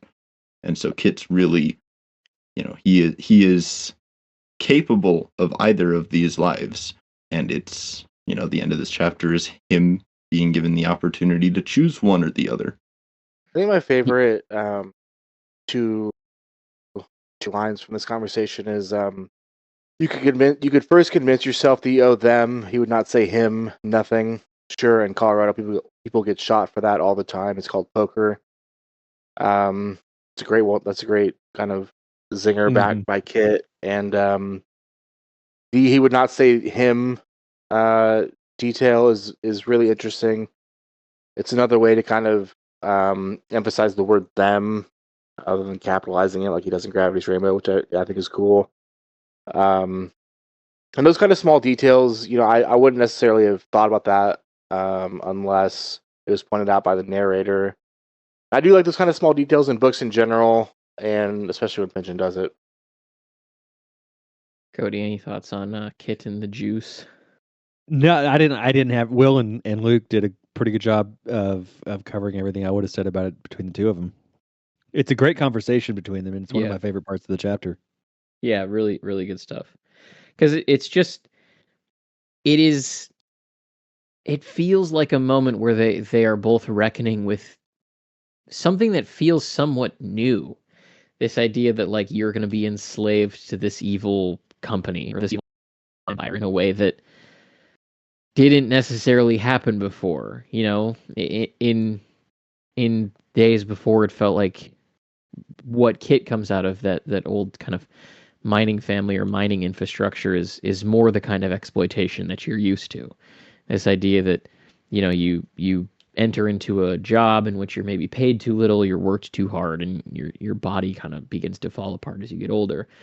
But here it's this different system you're being invested in, and you're being seduced by money, and it's in order to do greater amounts of harm than you could ever imagine. And that feels like a very real calculus that not many people would have the machinery in their brains to contemplate. And it's just these two people contemplating how to deal with that at that time in history. It's a really great back and forth. I especially like the way that it ends on the end of 323, where it says, as his relations with Scarsdale Vibe had dwindled to yearly tycoonical head insertions into Sloan Lab and eventually, blessedly to none at all, Heino Vanderjuice began to think that once or twice he detected, out at the far edges of his visual field, a glimmering winged object among the rusticated stonework and the rippling elms. And there grew upon him the curious notion that this might actually be his soul, whose exact whereabouts since 1893 had been in some doubt. His conscience was also showing signs of feeling as if recovering from frostbite. Like, I love that depiction of sort of as he manages to pull away from this corrupting influence, that it is like his soul is returning to him. And the way that Pynchon is depicting that, almost from the perspective of him noticing that there's an angel on his shoulder or something sort of akin to that, and that he's choosing to go after that, I think is just really, really effective poetic imagery. Yeah. I think the other interesting thing that comes out of this conversation is, again, this is a big kaleidoscopic book that's trying to analyze the creation and proliferation of these systems that Pynchon is particularly interested in across a lot of different socio-political, cultural sort of strata. And there's a point at the beginning of this conversation that I'll just kind of read the back and forth of, where it says, Vibe was financing Tesla but wanted you to sabotage his work. Morgan's been doing much the same thing, but more effectively. Eventually, Vibe saw there'd never be a practical system of wireless power transmission, that the economy had long before devised means to prevent it. But Tesla's building a transmitter now. It doesn't matter. If you ever get to be too much of a threat to the existing power arrangements, they'll just have it dynamited. So they didn't really need your anti-transmitter? To tell the truth, I never worked all that diligently on it. One day, just around the time I was beginning to feel dishonest taking Vibe's money, the check stopped arriving. Not even a letter of dismissal. I know I should have quit sooner, but things worked out anyway. Something in this feels very similar to me about World War I. And in Okay. all of the research that I have done as it relates to the manipulation of the Ottoman Empire in particular by all of these different countries vying for power over the great game of how do we get back against Russia? How do we limit Russia's influence? Or Russia trying to figure out a way to limit the influence of, France, Germany, and England, and how they are manipulating something that everybody on the geopolitical scale knew was dead. Everybody knew that the Ottoman Empire was the old man of Europe, that it was really struggling along. It had made a lot of bad financial decisions. It had made a lot of bad land acquisition decisions in terms of how to govern its populace. And that the very powers that it is financially enslaved to at that point in history are then utilizing it as a punching bag back and forth in a geopolitical struggle that eventually ignites everything on fire. There is something, and maybe I'm crazy for this, but there is something that it feels very intentional that Pynchon is putting it this way. The idea that, Vibe stopped investing in this because he realized that there were already forces at work to keep it from doing anything. And the Ottoman Empire, in a very similar way, was trying to lift itself up. It was trying to find ways to get itself out of debt. It was trying to find ways to reassert its dominance, as I talked about in the war between Russia and the Ottoman Empire. But at the same time, it was put into a system in which it had already been predetermined that it wasn't going to be able to do anything about it.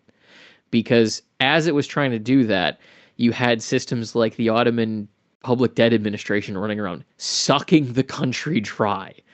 And at the same time, those countries that are sucking it dry are also actively investing in it in an effort to play these proxy battles against other countries in just a geopolitical game. And it's interesting that these two things are happening simultaneous to one another. And that these two things, it feels like to me, Pynchon is making a point that these are, for lack of a better term, tranches of the same issue building on one another until it reaches an international scale. I don't know if anything I just made makes any sense, but that was very much the feeling that I had, that once this sort of mindset of you can manipulate anything for an outcome you want. If you choose that this particular technology isn't going to become a thing, then you can do that. And you can put your money in all sorts of different ways to make sure that it doesn't become a thing. But you can also, prop up certain of that market in order to try and make it seem like you're doing something good.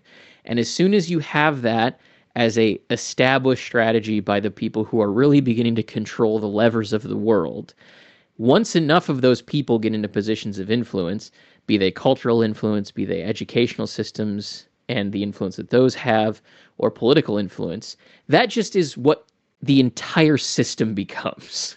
That just effectively becomes the cake you are making at every single layer. And that the ultimate tragedy of that, and I'm sure this book is going towards, is millions of people dead, either from a global arms conflict that takes place across multiple countries, or down to the very smallest grasp of someone getting every bit of excess labor value squeezed out of them until they're murdered by their own company.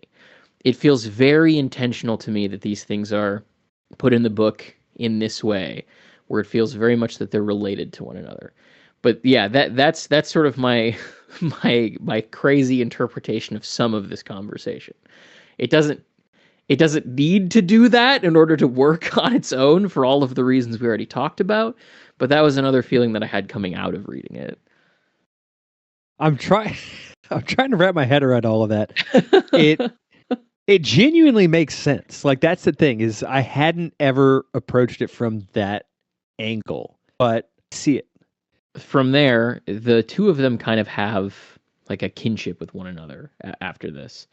And it really turns out that Vanderjuice is going to choose to very intentionally invest in Kit, or at the very least, be around more in order to support him in this goal of developing out of his debt and his servitude to the Vibes. He's certainly going to be important to helping him come up with a strategy to get out of the country, if nothing else.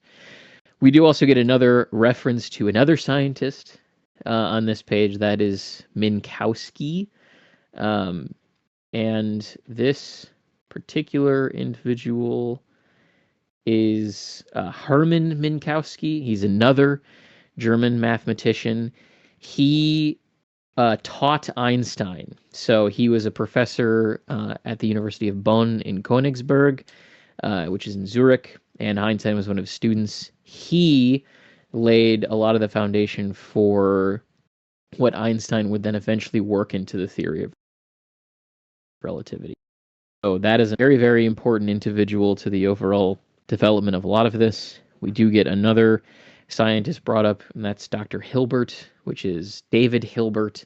He's another Germatician who worked on functional analysis and integral equations. A lot of his work would influence and lay the foundation for the idea of infinite dimensional space that would become very critical to quantum mechanics. A lot of this stuff would, of course, come up when we're talking about advances in science around World War II, specifically the development of the atom bomb and the development of quantum theory and quantum mechanics really taking hold in Germany and then eventually the US as a result of all of that. He also did a lot in geometry, and is considered, according to his Wikipedia, to be one of the most important sort of mathematicians in the work of geometrics since Euclid. Very important guy in a lot of different realms. Will, as our science and math guy, do you have anything else to add as far as these two particular characters? I know almost nothing about Minkowski himself, but I will say I think you got the broad strokes of what's relevant of his and Hilbert's work. If any, just a fun aside, which I think is vaguely connected to earlier events in the book. If you ever heard of a Hilbert Hotel thought experiment, the idea of a room with an a hotel with an infinite number of rooms and how you address those rooms. Interesting. Okay. Yeah, I think it's a little related to Lou's earlier abode, for example, and a couple of other things. But it also just going to vaguely gesture back to what I was vaguely gesturing at with the misuse of the tetragrammaton and isolating dimensions in that kind of n-dimensional space. Anyway, and all of that type of modern day computer science very, very directly as well, on top of the quantum physics. But in like ways that are not even interesting to talk about. They're not like there's a lot of mathematics where you can say things in interesting ways or in exciting ways, or like ways that make your head hurt in a fun way, and not in this one. It's how computers is like a Turing machine that go back and forth on the one tape loop. What if multiple dimensions? And a lot more complicated stuff. But yeah, I think mostly what you're looking at there is the implication of thoughts on cosmology and physics, more than those other things. Although with Pynchon, I'm not sure he believes in more than those other things.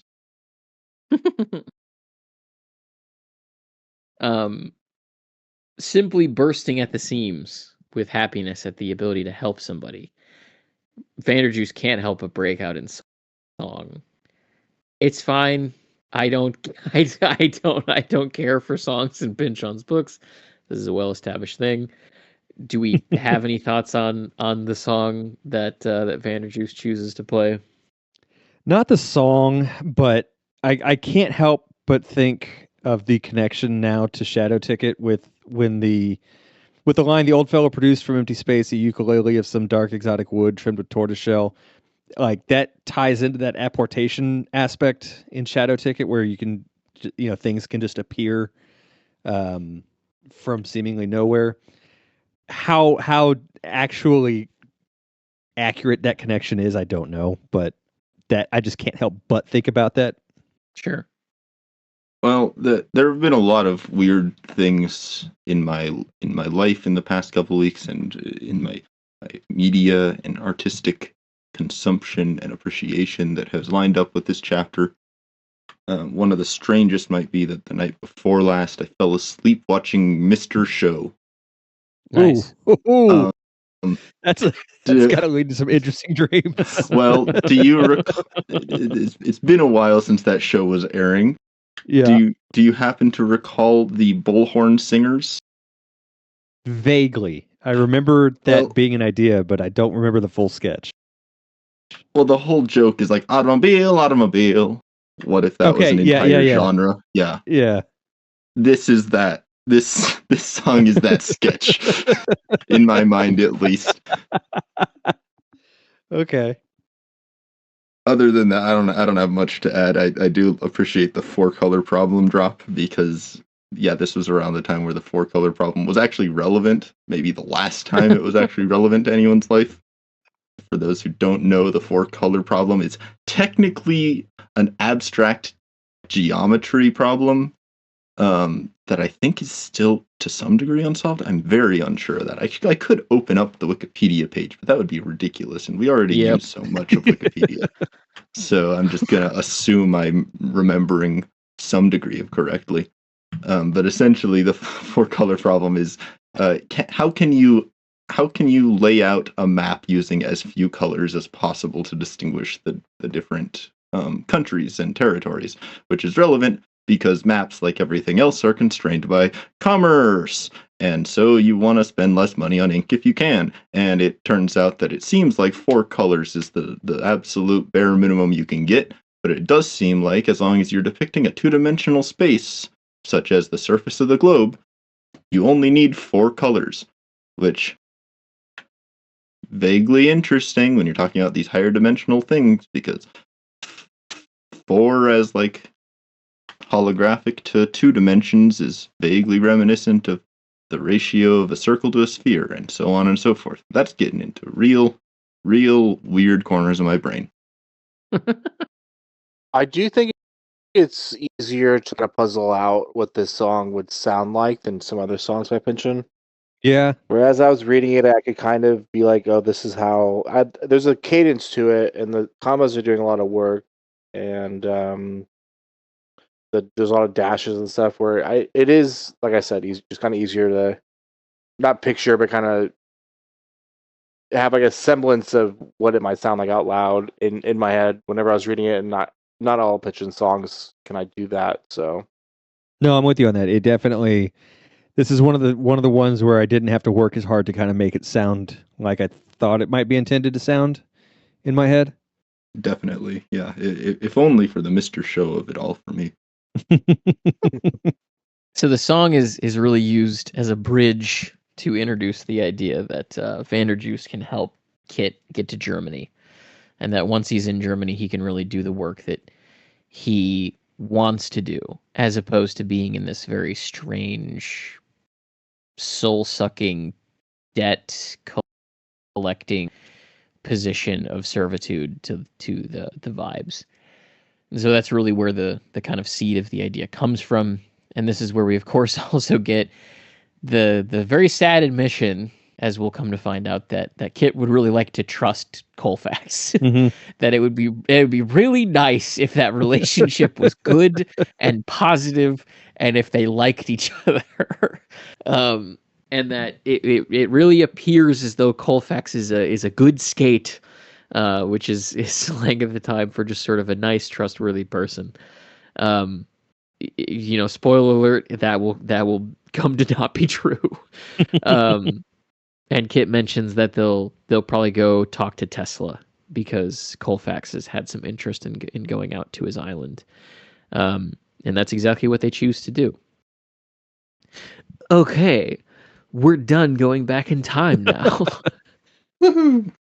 After sleeping over at Tesla's little Boart's shack, they wake up and they hitch a ride on a wagon heading into New York City. And Colfax from there basically says, they're probably gonna have a search party out at this point. We've been gone for a while, and Kit initially thinks that he's talking about for himself because he is Vibe's child, but instead it turns out that Colfax is talking about for him because of this intent attachment that Scarsdale has to Kit, and the investment that he has in Kit, and the hope that Kit is going to kind of take that role of heir from the family. And it's here where we are treated to the betrayal of the idea that Colfax is a nice guy.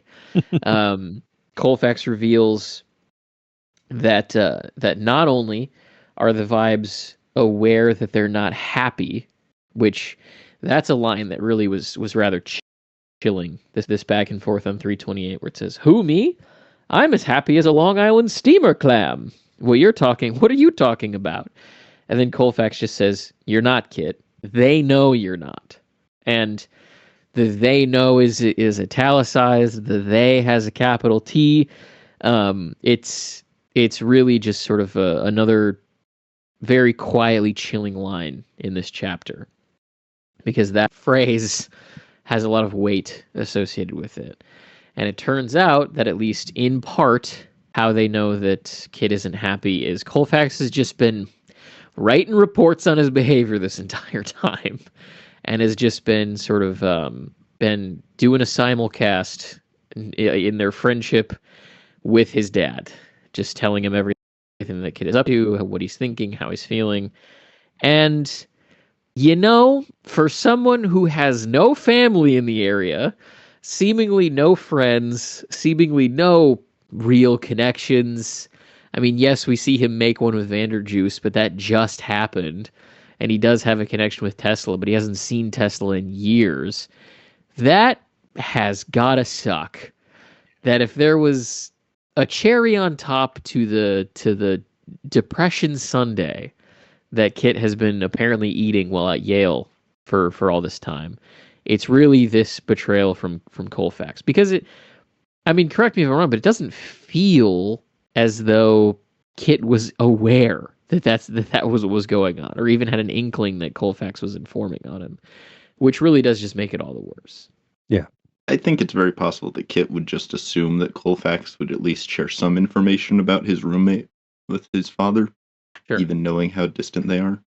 Yeah, and to kind of build off that and explain some things I said earlier. So just to be, I guess, more specific than I was being earlier, I had a friend in college who was on full scholarship at the college I was at, like academic reasons. And the person who was paying for all of his living expenses and textbook and meal plan was his roommate's dad. And the roommate actually played football as well. There's a lot of kind of weird analogs there between my friend's situation and Kit's situation. And yeah, it was kind of a thing where I was friends with both of them, but there was a censoring of information with the person with the connection whose dad was paying for stuff. If that makes sense. There was my relationship with my friend, and then there was it was all complicated, I guess, what I'm getting at. And there was an assumption that that guy was at least updating his dad at least some. If that makes sense, just because like Will was basically pointing out, is that even disinterested and distant fathers, which I'm not specifically my friend's relationship with his father, I really have no idea. But Scarsdale in this book is pretty distant from his sons in a lot of ways, and kind of disinterested by who they've turned out to be. There's only so much you're going to really talk about, and the dad is going to want updates, and it does. It humanizes Colfax in a way for me, because he doesn't. I don't know. I took his interest in going to see Tesla as kind of genuine, which is kind of undermined by the fact that he falls asleep. Which that's a little by Tesla would keep me awake personally. So I mean, he's a complicated. I feel like Colfax is probably more complicated than at first glance, especially. You can kind of he's a very human character. He's kind of torn apart in all these different ways, where he's trying to level with Kit while still, he's not trying to piss off his family either. Yeah.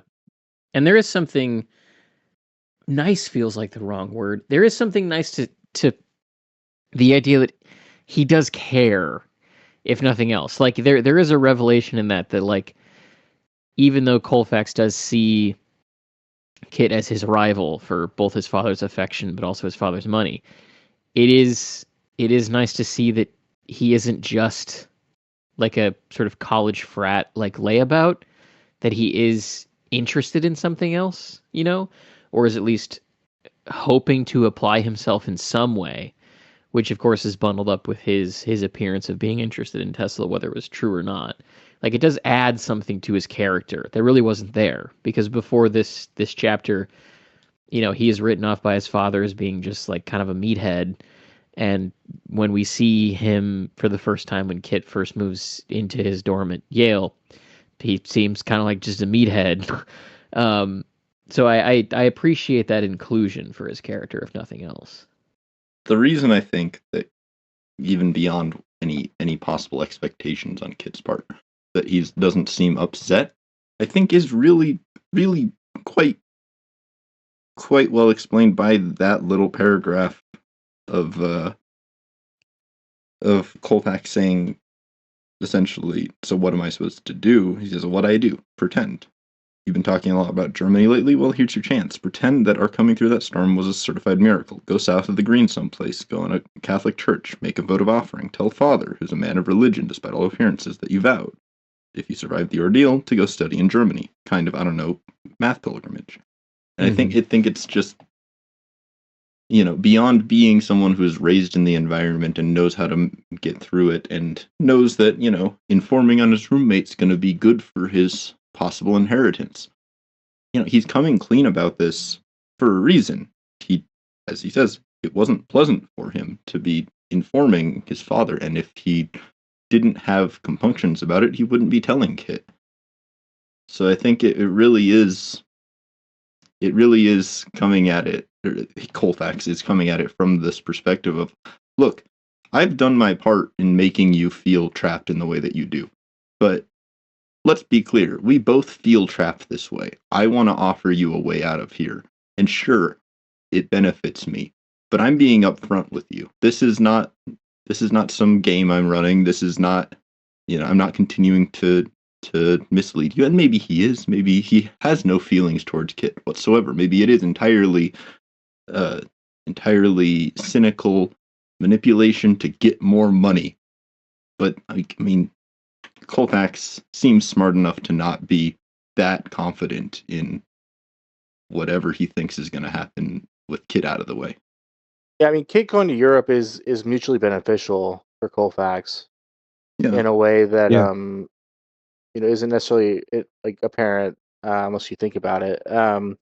I do think it's kind of interesting that he basically tells Kit to like kind of fake his devotion to math, where it seems to be like it seems to be like kind of another small emphasis on the fact that Kit's obsession with vectorism is so foreign to the vibes, especially, but just kind of in general, even among other Yale students, which is interesting. Where like a math pilgrimage, that I think that if there's a different version of Colfax could have said that in like a more like kind of positive and like like it would actually be a math pilgrimage rather than like a parody of one, if that makes sense. It's true. The only thing that's really a parody is the reason why he's doing it. Mm-hmm. Oh, and I wanted to ask you all, what do you make of those last two lines from Colfax here? There are people who hate him, you know. He was looking sort of sideways at Kit, almost resentfully. Hey, look here, Kit. Sarcasm aside, he is my father. Is it him saying I kind of hate the man? Is it him saying other people have reasons to hate the man? Is it just a statement of fact? Is it I an think it's kind of acknowledgement? all of those, really. I think that it's his acknowledgement that, yeah, he's aware of how awful his dad is and how cruel he can be and selfish and insensitive and cutthroat. But at the end of the day, there is that familial bond that he, for whatever reason, just can't look past. There's that, I guess, obligation to honor his father in whatever sense, regardless of how he might truly feel about him. So I think there's a lot that set of lines is really conveying a lot about Colfax as a character and what he's about. That ability, and again, this goes back to that duality thing. That ability to uh, to understand and accept that his father is the horrible person that he is, but to still be bound to him because he is blood. I think the key phrase is like the almost resentfully in the way that Colfax is looking at Kit, because that communicates to me like a certain kind of like jealousy where Colfax. I don't think Colfax likes his dad. I do think you can go so far as to say that Colfax hates his father in at least some ways. Oh yeah, for sure. I think you can definitely assume that, and Kit has a lot better reasons to hate Scarsdale, or a lot, like a lot more like just kind of. I mean, yeah, it's easily understandable. Like I think that like Colfax, you can even link it to the edible compact, where like Colfax maybe wants to kill his dad, and he has no good reason to, but Kit actually has a good reason to kill Scarsdale. So from there, we're treated to a any other way to describe this office as anything but Ayn Randian. the Yeah. the sort of depiction of Kit just constantly going up and up and up and up and up and up until he finally gets to this sprawling sort of penthouse office that showcases all of these great achievements in the Vibe Corporation. One of which is cornering the pickle market, whatever that might mean, as well as the discovery of neofungaline and launching of the steamer Edwarda B. Vibe. And just the way that Kit kind of is taking all this in with a real eye roll, where he mentions they could use some elective courses in the drama department. And when he goes inside, there's this sort of, the twin vibes are there. Foley's kind of skulking around in the background, looking menacing. And Scarsdale is basically just saying, why do you want to go to Germany? What is this about? Why are you the kind of coding here is like, why are you betraying me? Do you know I killed your father? What's the deal? Why do you hate me too? Like, there's a lot of very interesting kind of power dynamics going on here, in that he, as will come to be the case when Foley and Scarsdale are just talking to one another, there is both a desire to see Kit go for a number of reasons. A desire to see him go because he genuinely wants to support him, and there does seem to be some kind of fatherly affection that exists there from his end, wanting to see him go because it'll kind of resolve a loose end, in the sense that he'll be out of the way and he's not going to interfere with anything to do with his father. And also a desire to see him go because it maybe will make up for the fact that he killed his dad in some way. But then there's also a hatred involved in all of that, of like, why would you leave me? Why don't you want to continue to work for me? Why don't you want to be my heir? All of that. It's the dynamics at play between these two people are very complicated. And there's an interesting kind of moment of threat towards the end of it where Scarsdale says, "Do you think you have 20 years?" In the sense that he's trying to be overbearing in this idea that Kit is going to Germany for real scientific purposes as opposed to commercial ones, and that often these things take time to trickle down from the top end of where these things are discovered and where all the researchers just sit around and write on yellow paper all day until it finally becomes sort of a serviceable product for the market.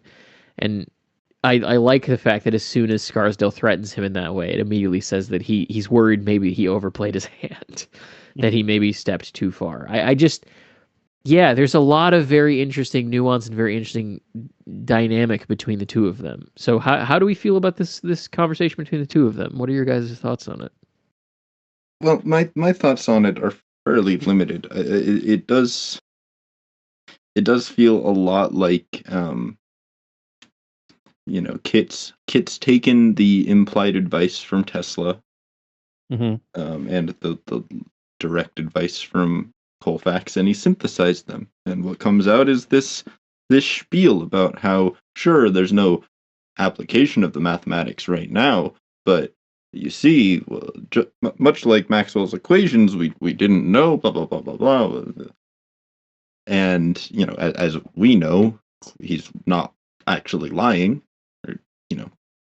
He's not being untrue in what he's saying, but it is mostly a marketing spiel, and he's just basically saying, "Look, I've got a pitch for you, a theoretical pitch for theoretical mathematics that is theoretically useful. Mm-hmm. Do you want to hear it?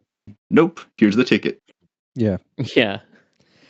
The most telling line for me in this entire conversation is when Scarsdale says, "Don't thank me, become the next Edison," which is really kind of a coded way of just saying, "Help me, help myself," because I can profit from you. The more successful you are, the more successful I am, and at the end of the day, that's all he really cares about. Yeah, I really like the final full paragraph of 330, where at the beginning, Scarsdale. I interpreted that as basically a threat in some ways. I mean, where he's either directly threatening him with like killing him, or just being like, how long do you think I'm going to pay for you to, wander around and do this vision, math vision quest thing. But like, there's some cool details with like for Kit that seems to confirm to him that Scarsdale had his father killed, and that's kind of he seems to acknowledge that in his back in Colorado, trying not to speak too carefully, but with avalanches, and he's trying to appear naturally, just to kind of point out that people die, and the subtext there is obviously that Webb could have died any number of ways. What does Kit know about how Webb died? He's never given any specifics about it, and I do feel like and then Kit heard Foley over by the window grunt sharply as if wakened from a snooze. I don't know why I link this to that. I mean, but what I'm about to link it to, but it reminded me of how certain types of people, whenever you're playing poker and they're like out of the hand, they've already folded, but somebody plays really well or like reveals, there's some it's really somebody's playing poker really well and like wins the hand.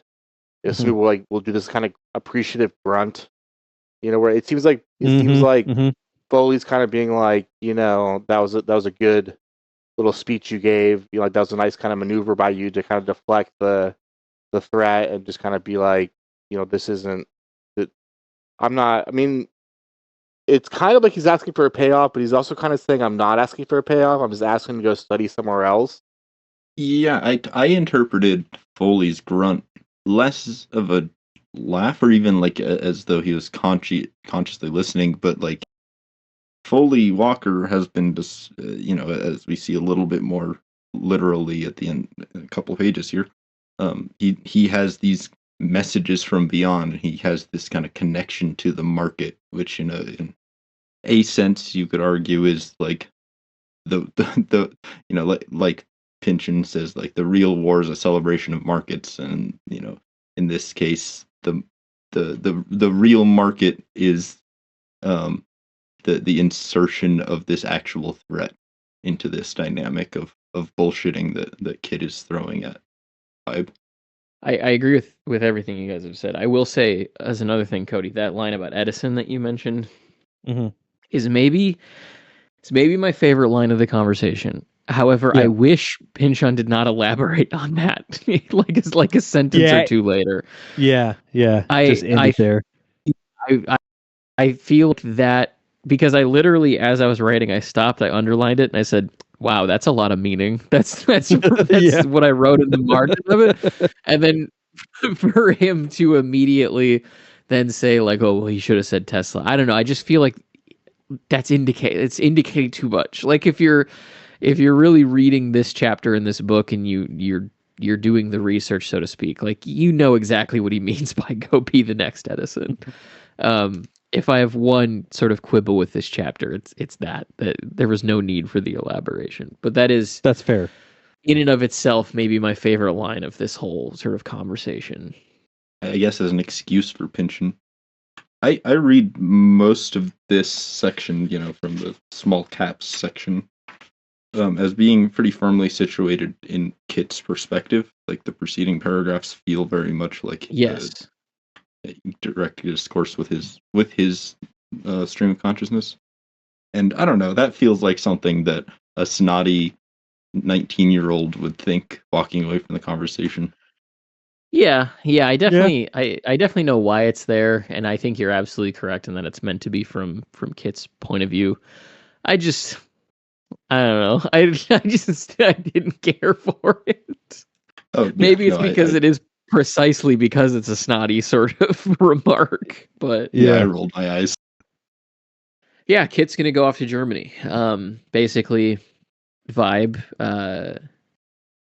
gives him a steamship ticket and essentially, wishes him on his way to go become the next Edison.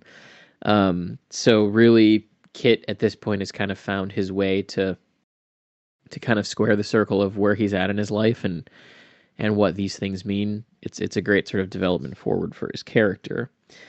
And then we are treated to some really interesting back and forth between Scarsdale, Vibe, and Foley Walker, where a lot of the subtext of kind of the strangeness of his relationship, not just with Kit, but with the whole Travers family, is kind of made text. In that he's talking about like what his responsibility is, what his duty is meant to be, not just to Kit, but to the family. Here's where we get written out the kind of genesis of the fact that they're going to try and help the rest of the family to kind of make up for this in some way. They're going to try and give Frank a job. They're going to give Maeva a stipend. They're going to do all of these different things, some of which we've already seen play out on the page in earlier chapters. But then there's this like interesting oh no, I don't want to go into that yet. Never mind. So they're making a lot of the kind of background information on what has been going on with the Travers family out west more explicit. I think Will very smartly pointed out how these two families are very thematically intertwined with one another, and how they are a kind of sextupling down on the doubling theme of this book. Mm-hmm. Do we have any more thoughts on the early portion of this conversation between Foley and Vibe before he starts talking about the like Red Army and where the future is going before we get into the last couple of pages? Okay. I do. There's a paragraph on 331, and I wanted to talk about it a little bit. Oh, sure. So Kit found himself at track 14 in the Grand Central Station in time for the 355 back to New Haven, with no idea how he got there, having apparently by some buggy horse reflex walked through the sulphurous city, safe from all misadventure by streetcar break, failure, armed assault, mad dogs, or unbribed coppers, straight to this poison seething express. Some always had homes to return to. Kid had departure gates, piers, turnstiles, institutional doorways. That's a great depiction of New York City. I feel like I interpret it as New York City. I assume it's New York City. It could be Boston, I guess. I just that paragraph just I associate New York City with Pynchon, and he would have been living there whenever this book was published. But I especially like the poised and seething express as a description of a train, and also having apparently by some buggy horse reflex. I feel like buggy horse in that context would be like synonymous with like blinkered. It's a really interesting way of just like not saying blinkered, but instead saying buggy horse. That's also kind of more. I mean, you could say blinkered and it would be time appropriate, but buggy horses, it wouldn't occur to somebody in a novel set in 2025 to say that they had a buggy horse reflex of like keeping their eyes down and just not focusing on what's going on around them. I just really love that paragraph in general too. Yeah, it is really good, and I like that it doesn't necessarily explain like what the daze is. Like why is he dazed after this meeting? Is it out of fear? Is it out of like genuine lost time? Is it out of him being excited that he's kind of free of this contract? Like there's any number of reasons why that could have gone that way. I think it really is a good reflection of his mental state. Any other thoughts before we go into the sort of end stage of the chapter with the Civil War and all the rest? I did want to point out that it says back at Pearl Street, the two vibes were sitting over brandy and cigars, and then it's immediately revealed that one of the two vibes is Foley. I don't know. I don't necessarily see Foley Walker as like part of the Vibe family whenever I think of the Vibe family. So it's interesting that he's called the Vibe. I mean, he's obviously like kind of a extension of Scarsdale Vibe in a lot of ways. It's just the calling him a Vibe kind of would put him more on equal terms with Scarsdale than I had previously assumed he is, I guess. I agree with that statement, but at the same time, so I agree with that statement in that I think Foley is very much a Smithers to Scarsdale's Mr. Burns. Mm-hmm.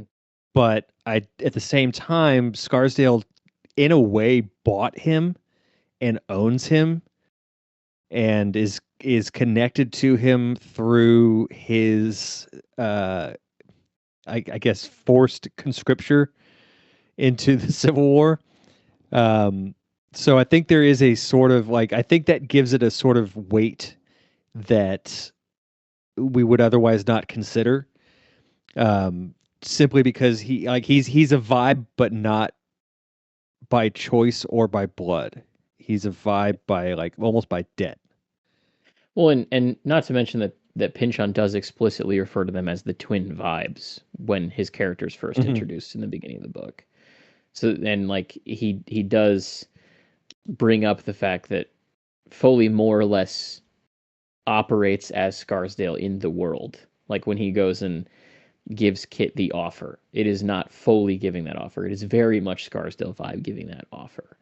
And in a very real way, Foley is responsible for a significant chunk of Scarsdale's fortune because of the like the piece of lead in his head that talks to him and like gives him premonitions of where his investments and things should go. So I think that it is very much a further extension of the stuff that Pynchon had already kind of established with those characters in the beginning of the book, but also of course it's doubling and it's mirroring. It's continuing to build off of that exact same theme. That this man is actually two people. He's not one. I've got a weird connection to kind of tie all this together. I cannot find clear evidence for or against this interpretation, but from what I understand, the term selling out originates with commissioned officers in the military, where someone who is way back in the day, before we had professional militaries as we know them today, with commissioned officers and enlisted officers being primarily a difference of education or whatever. It was historically that a commissioned officer was someone who paid their way to be in charge of a number of people, a number of soldiers. And the idea of this man being his draft essentially being sold to Vibes in this chapter, all about people selling out or coming to terms with how much they have sold out without wanting to, and having this man who is kind of like this physical embodiment of the process of selling out distilled.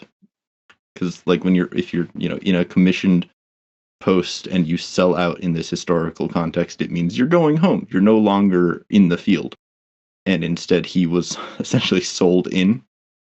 I don't know. It feels like all of that connects together, where like Scarsdale's selling out is Foley, and so he is the same person as Foley in the same way that all of these other people are the same person who have made these compromises, even though they don't feel like that's their true self. Yeah, excellent.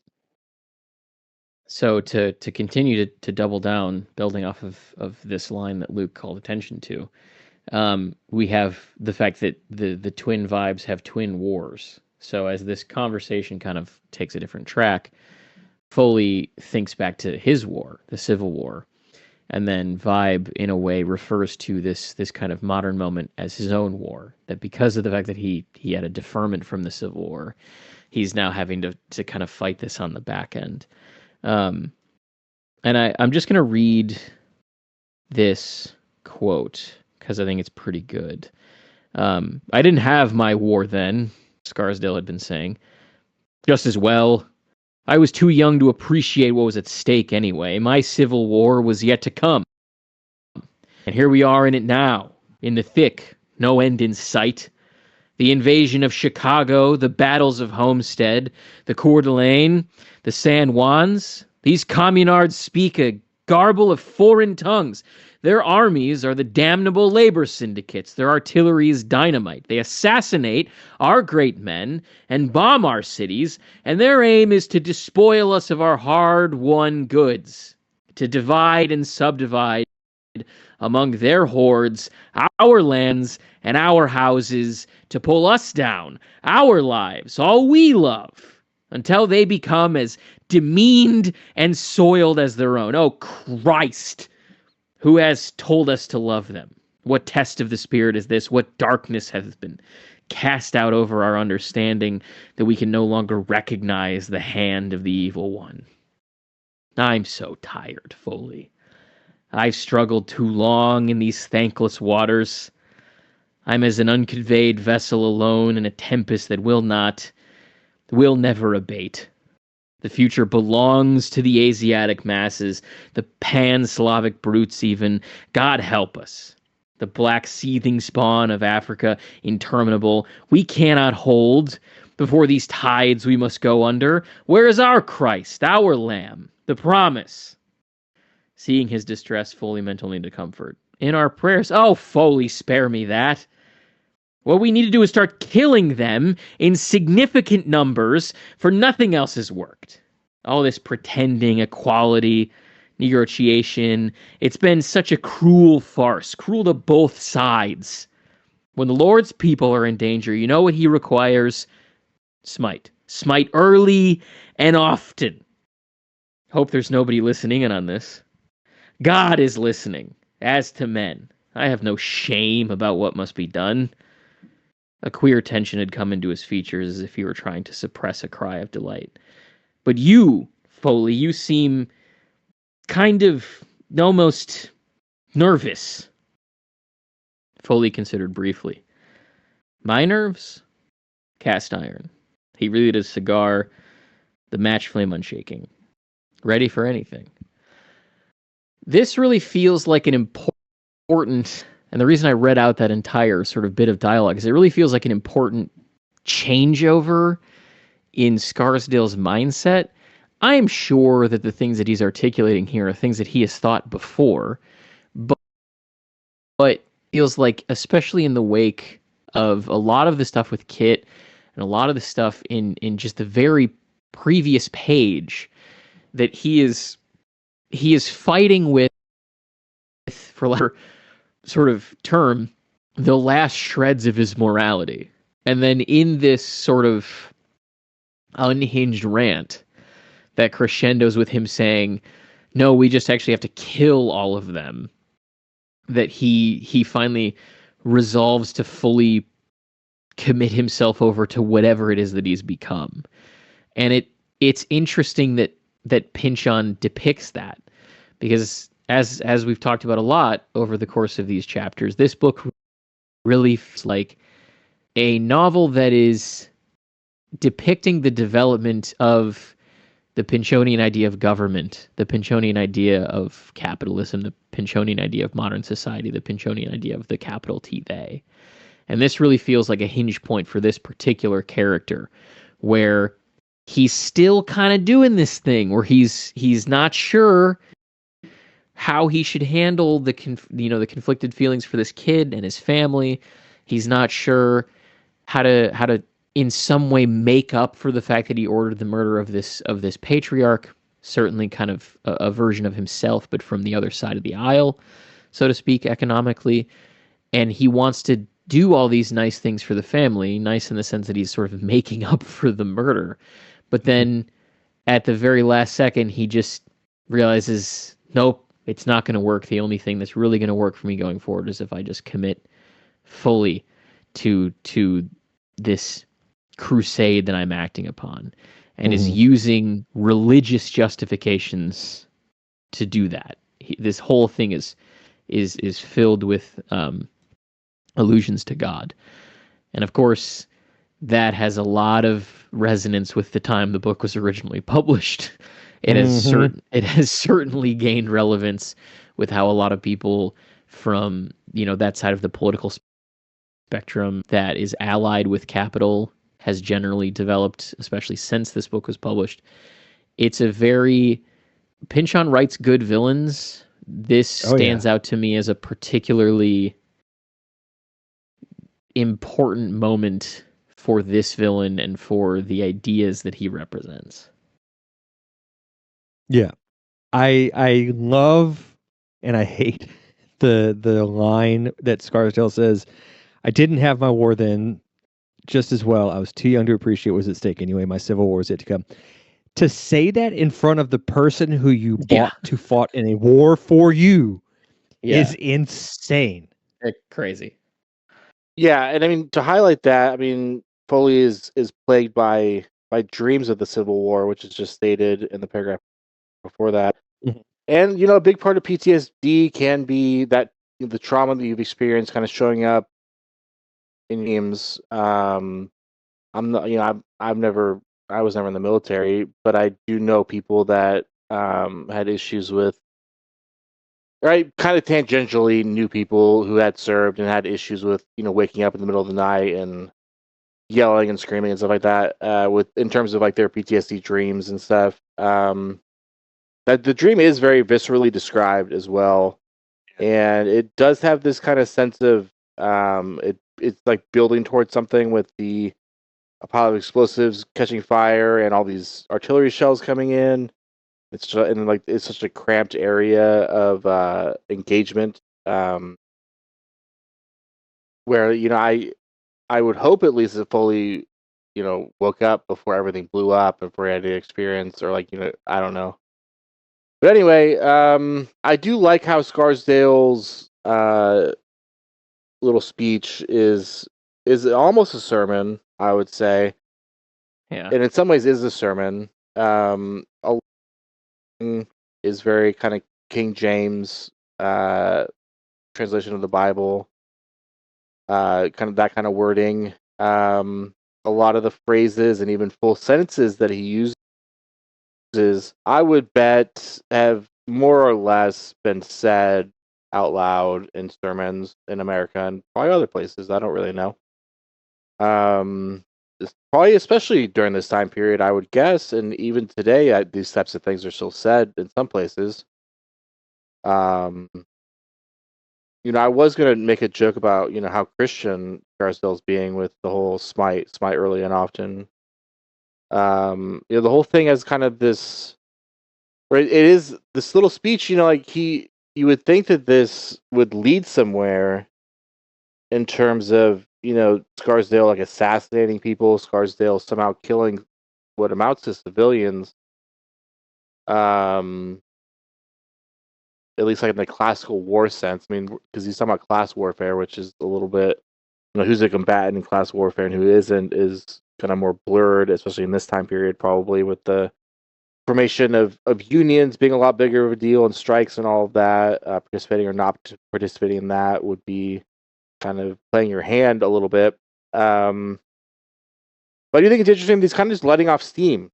Like these words go nowhere. He eventually just arrives at the solution to instead kill the rest of the Traverse family to offer them money and jobs, which I do speaks to kind of how ineffectual and all talk a lot of rich people can be, especially like the ultra rich, where when given a platform, some of them, will espouse all of these very like philanthropic and supposedly empathetic ideals, but in reality, kind of the opposite of Scarsdale. Well, they'll talk about how great their technology is and that's going to make everything better. When in reality, it's going to take away jobs and cause climate change and all this stuff. Scarsdale's talking all this talk about he's going to kill all these people, and then he eventually is just like, I'm just going to pay him off. I'm just going to throw money at the problem. Which just speaks to just how he's just kind of all talk in general. He's a very emotional character, which I like about him. But he lets his emotions kind of get the better of him, and he has that kind of rich white guy thing where he's just used to be listened to and agreed with. Foley is not an audience that's going to push back on anything he's going to say for whatever reason. Foley perhaps seems even in some ways like more strident about his views on class. Scarsdale is even. It's not even conspiracy corner because I don't think it comes together enough for that. But if you'll indulge me, I'd like to throw out some ideas. First of all, that line that I mentioned earlier and misattributed, I thought it was Tesla, but it was actually Dr. Vanderjuice talking about the possibility of wireless transmission of power. Just keep in mind the ultimate like the alchemical stuff kind of prefacing this chapter and all of the ways that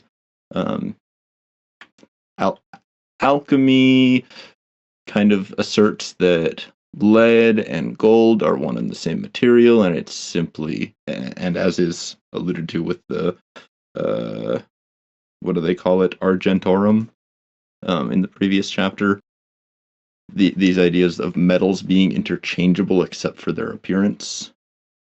And consider that Foley's walking around with a giant lead antenna stuck behind his eyes that is tuning him into the movement of the market, aka of currency flowing across the world. And put that aside and listen as I assert that Scarsdale Vibe is not actually losing his morality, he is distilling it. That his morality is a Christian one, but it is the Christianity of the master. It is the Christianity of the light on the hill. The Christianity that says, well, sure, we're abusing you, but that's because God told us that we are in charge. And then, after Scarsdale's whole rant, Foley questions himself in terms of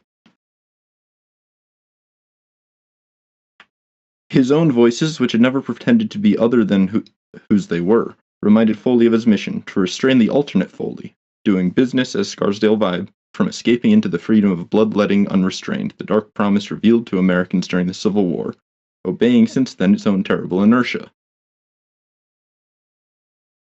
And what that would mean is that sure, Foley seems less upset, and Vibe seems bloodthirsty.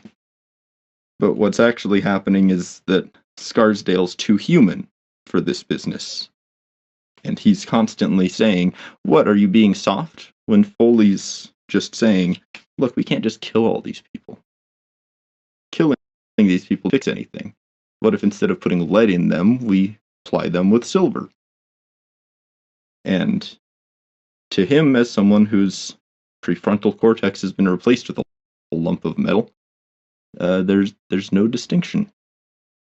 Did you think the end of that paragraph that you just read some of, 334, which reads, as the Republican victors kept after Plains Indians, strikers, red immigrants, any who were not likely docile material for the mills of the newly empowered order. That kind of gets into stuff I've talked about in earlier episodes about the realities of who had power and who didn't in the late 1800s and early 1900s in America, where even though the North had won the Civil War, Southern politicians and Southern interests kind of still outweighed what they actually should have, and they had like conservatives had a massive influence on American politics around this time, and it did they kind of replaced like stuff like slavery with like sharecropping, and even like there's not that much of a difference between working 12-hour shifts 7 days a week in a mine and being a slave, in my opinion, or 6 days a week, maybe you have Sunday off because it's the Christian holy day or something. I'm not an expert on exactly how many days they would work in this time period, but I do know that it was quite excessive from modern viewpoints.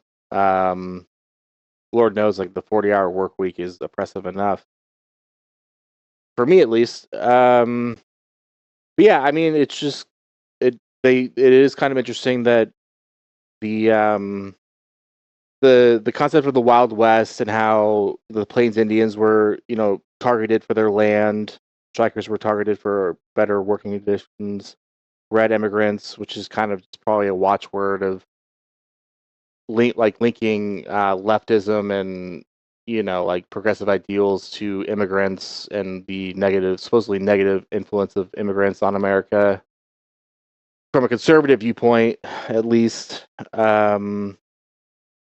It's all there in that like half a sentence, which I really like. All right. So with that quote about Foley being sort of ready for everything, it kind of shifts focus from Vibe to Foley at that point, where we kind of get the sense that Foley and Vibe as an extension are becoming more paranoid in a way. They can't trust reports from the field. The office in New York, he describes, feels more and more like there's been a moat dug around it, and that things are taking on a different tone or texture from, as Pynchon here puts it, the old straightforward acquisitive gleam. In other words, things are turning darker. Things aren't really being done in the sort of old school way of just kind of acquisition and the joy at seeing their funds increase. Now it's taken on a more sinister angle. It's really interesting writing, and it really sells forward this idea that this chapter represents a pivot point, not just for Kit, but also for Vibe, that him and his sort of associates and the company as a whole is steering towards a pretty bad path. And we get some indications here on how that is particularly affecting to Foley because of the fact that he already escaped one form of bloodshed, that being the Civil War, and has now found himself forced into another, or at least found himself amidst another form of bloodshed. It may not be as exactly visceral, but it is still very impactful. we just get some really interesting stuff here with Foley as a whole, where it really, I don't know if maybe humanizes him is the right word, but it really does give us an indication that he is more than just Vibe's sort of functionary. That yes, the two of them are tied to each other. Yes, they are referred to as the twin Vibes. Yes, they are inherently sort of symbiotic. But that Foley has his own thoughts and his own interpretations, his own feelings about how these things are going. And there seems to be not necessarily maybe resentment, but some sort of concern that things aren't the way that they were supposed to be, or maybe how he expected. And, you know, that's an interesting bit of information to kind of put in here at the end. I do have a question in why the comment about Foley going to gay spots in New York is inserted. The Pynchon wiki seems to indicate that Foley must be attracted to Kit. I don't understand where I that didn't buy person that gets either. that from at all. And I in really trying to think about this paragraph on 334 about it, I'm having a hard time making heads or tails of what Pynchon is trying to say. Do you guys have any thoughts on sort of the Foley section here before we go back to the labor movements that Vibe mentions in the previous page? I don't have anything particular. I'm kind of with you on this. Like I am a little bit, for lack of a better term, confused as to the reason for this kind of allusion to Scarsdale.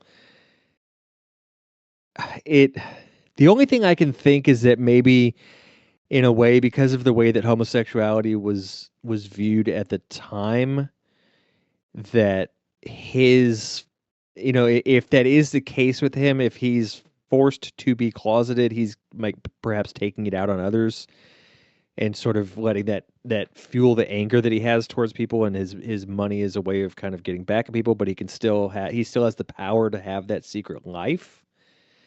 Because I think that was kind of a common thing at the time, was that you had a lot of people in power who were known to frequent kind of the hidden gay bars and things of that nature, but it was always, your Rock Hudsons and those kind of people. It was kind of an open secret at the time. Whether that's actually the case here or not, I don't know. Like, I genuinely just don't know what he's getting at with it. So, and the Pynchon wiki, like I said, it does nothing to help with this at all. I don't really see what the Pynchon wiki is getting at with the Foley being attracted to Kit thing. I mean, on 335, we do get the phrase corrupting youth italicized. But he must corrupt the victim's children as well. But that's kind of homophobic to even link that to. It's more than kind of homophobic to link that to Kit being, or Foley being attracted to Kit. I do think that the detail that Foley has been to gay bars and had a good time, seemingly, or just didn't, wasn't fully disgusted, isn't like, you would think that a conservative of around this time, I guess Scarsdale is repeatedly shown to be Christian, supposedly, as much as a person of his wealth can be, in my opinion. But it is kind of libertarian, I guess. I feel like I'm not an expert on the Libertarian Party's policies, but I do feel like their views on homosexuality are more, and whether or not gay marriage should be allowed. I think they are kind of more like, the government shouldn't interfere with that. I want to say. And I really just love the final sentence where Foley had at least got that far, learn not to disrespect another man's longing in general, where it kind of humanizes him in some ways, where he's already, I feel like besides the whole psychic ability aspect of his character, I do find him strangely relatable. where he's just kind of an opportunist in a lot of ways. But yeah, I mean, and to go back to the whole libertarian thing, it wouldn't surprise me if Scarsdale, Foley, other characters in this book, you know, would be libertarians at least in 2025, where like libertarianism is just kind of popular with rich people. Yeah, I don't think that's a bad call, Luke. But in particular, that line, the Foley had at least got that far, learn not to disrespect another man's longing. I think that tied into that line of this is what you were saved for, this mean, nervous, scheming servitude to an enfeebled consciousness or conscience. The conscience there, I'm pretty sure it's supposed to be Vibe's conscience. I do get the sense that this is a turning point for Vibe in him completing his relationship with Christianity into something that is effectively just a vindication of his greed, and Foley as someone coming to terms with the fact that Scarsdale is no longer someone who is worth serving. And part of that, I think, is this hatred that Vibe has, this disgust with these Asiatic masses and Pan-Slavic brutes. And Foley's over here walking around among the common people and seeing what those fairies are up to, and seeing that they're just singing and they seem to really have longing, which means that there's some kind of value there. I don't know. Like I kind of get the sense that it's there as a sign that, like, sure, and not sorry, it's there as a line to say that, hey, Foley is sure to our sensibilities more moral than Scarsdale Vibe, but you know, what's motivating this is him saying, what can he do with this guy who he has to deal with? Like, I do think, tying it back into that bigger theory, I think Foley is like the next generation version. Like, Vibe is all congested with this stupid Christianity, and Foley's got his head on straight, and he's saying, look, you don't have to kill all these people. You don't have to, eradicate the fairies. You just sell them their longing. RuPaul.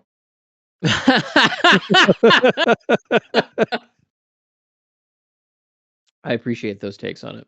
That helps me synthesize a bit more out of it.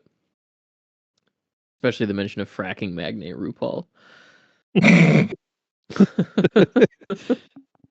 So going back to kind of where this screed started, I didn't want to interrupt this whole back and forth with historical detail.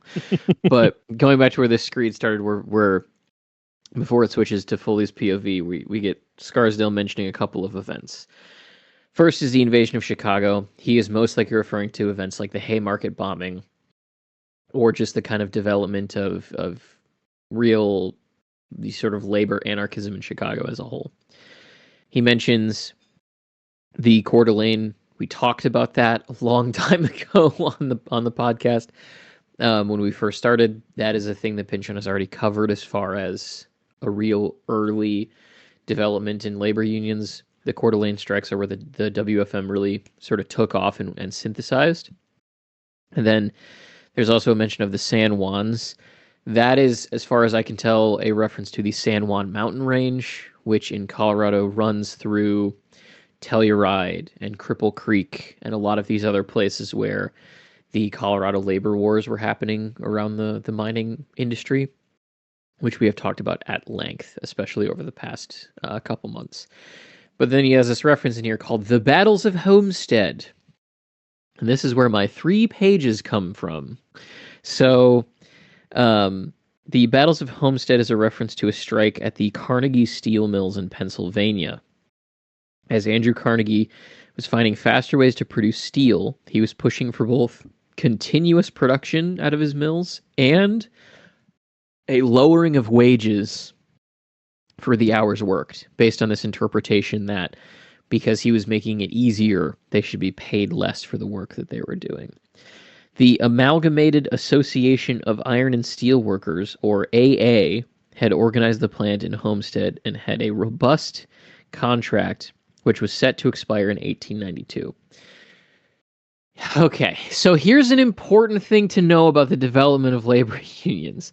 If you remember back when I talked about the Coeur d'Alene history, however many fucking episodes ago that was, the WFM, when it synthesized out of the Coeur d'Alene strikes, was particularly revolutionary because they were the first labor union not to make a distinction between skilled and unskilled labor.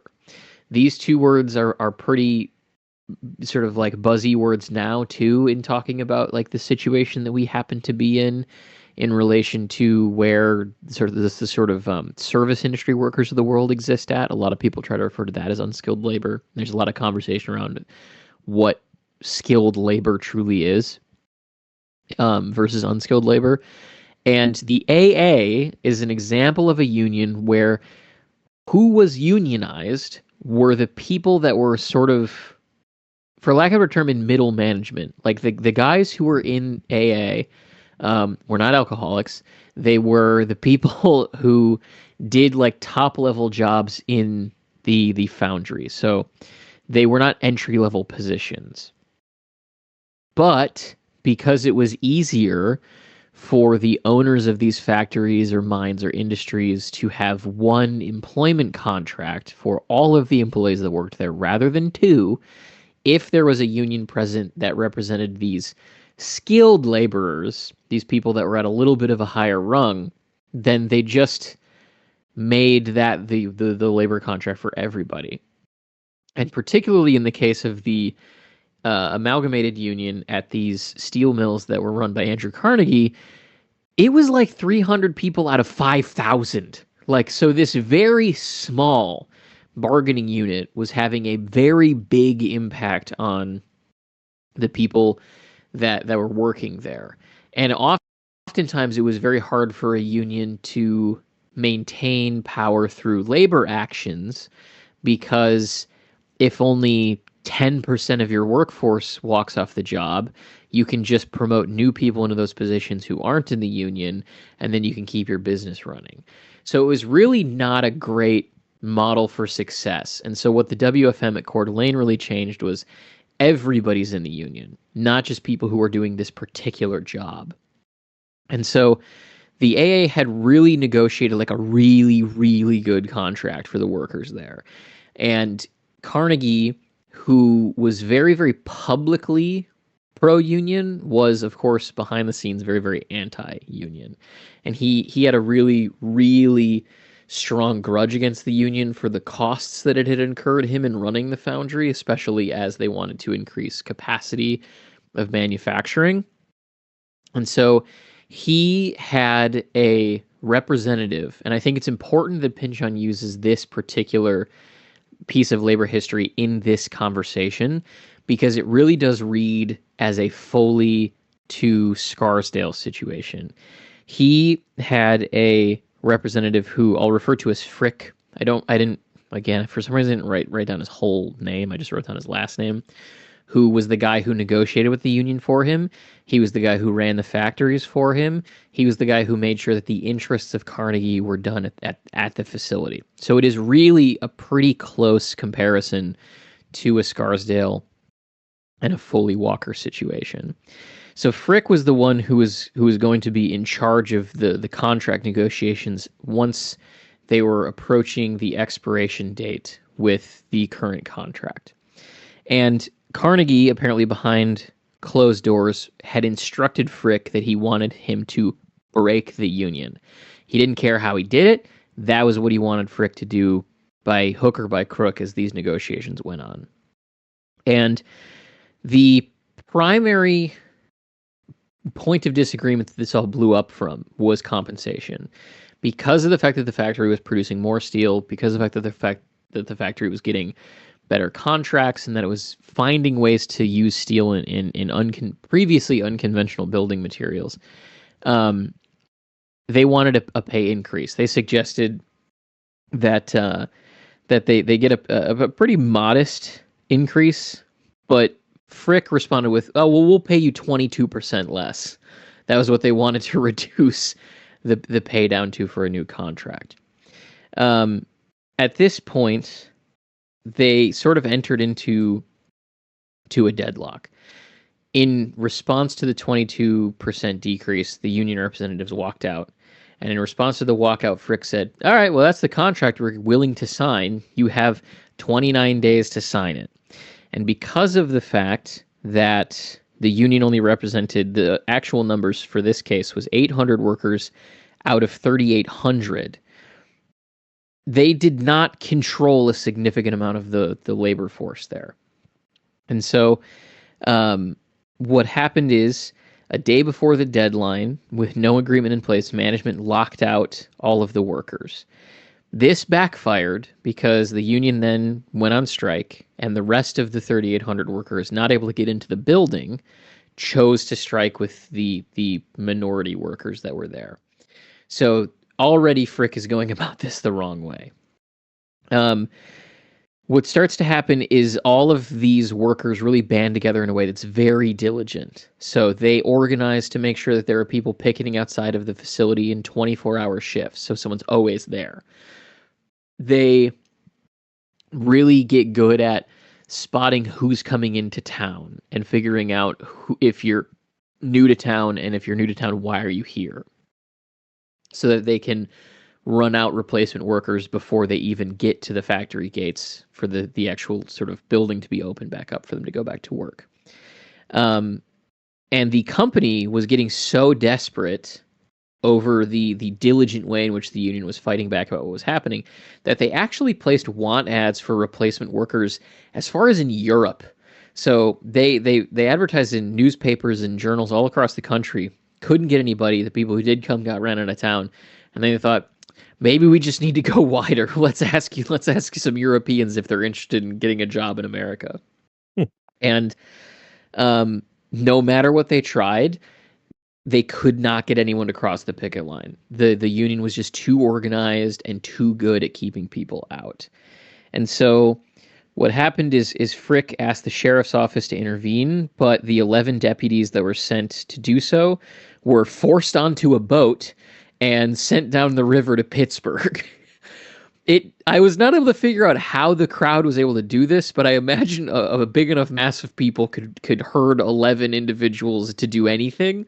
But in this case, it was they were herded onto a boat and set out of town. On July 6th, 300 Pinkerton agents assembled on the riverbanks about 5 miles outside of Pittsburgh, but they were discovered before they pushed off towards the Hampstead plants. So essentially, the union had been so diligent in basically creating like a network of spies that before the Pinkertons even tried to go down there to break the strike, what they were basically going to do is go up the river, gain access to the plant from the river, come out through the front of the plant, and disperse the strike that way. Didn't work. They got figured out beforehand. So people started shooting at them before they even got into the boats to go up to the factory. They eventually, had a bit of a back and forth with these people who were shooting at them. They did get onto the boats. They did head upriver. But with the sort of advance notice that the assembled crowd of workers had, they were prepared for the Pinkertons to arrive.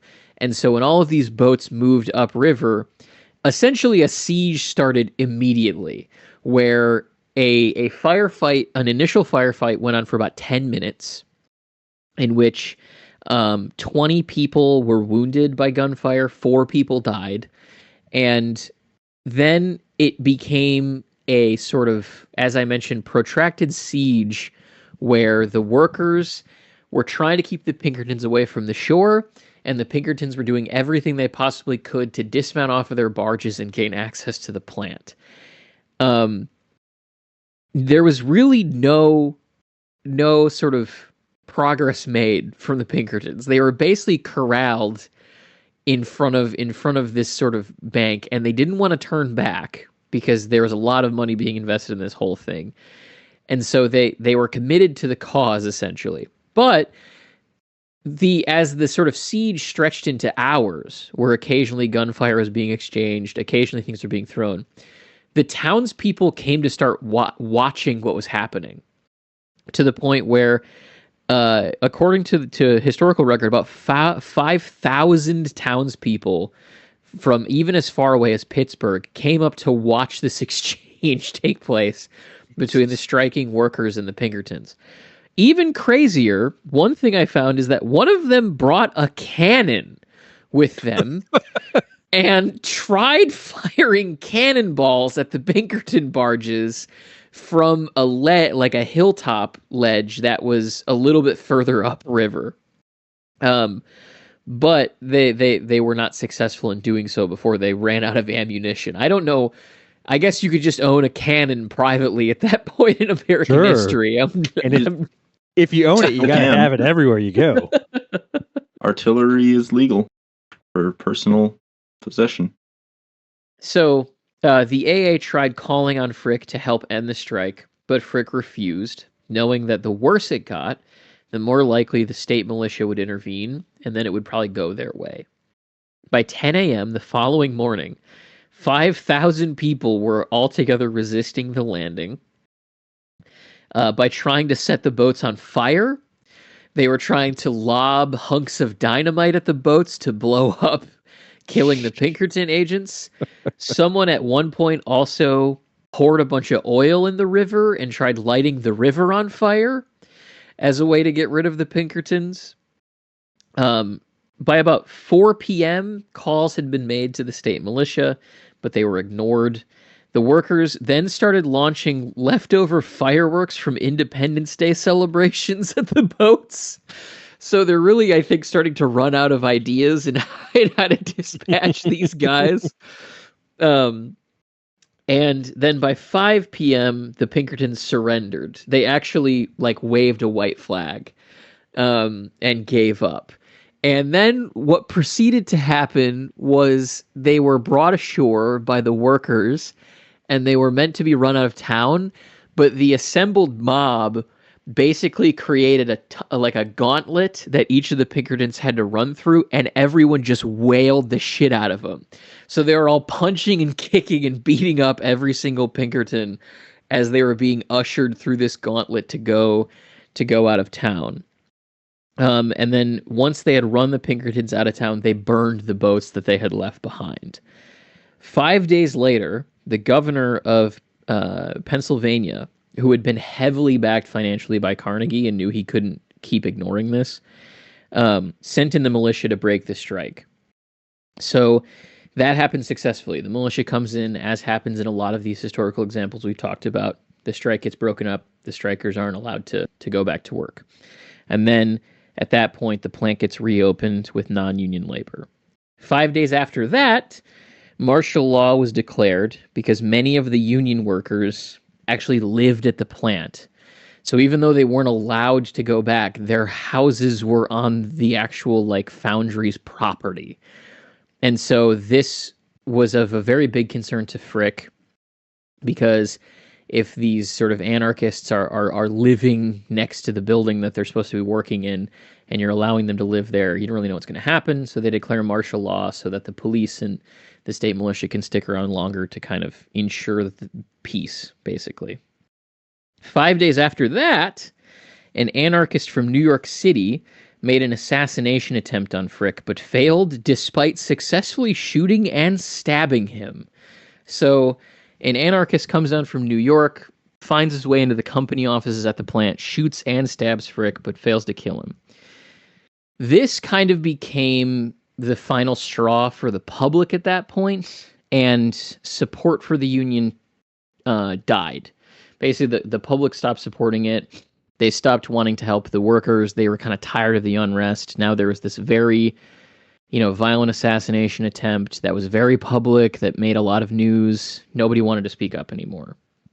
And the AA at this point was really just out of sort of places to move. sort of from a strategic perspective.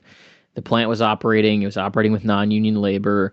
The people hadn't come back from their union. At this point, some of the other workers probably did go back to work who weren't represented by the union anyway. Again, this is the problem with these earlier models of labor unions.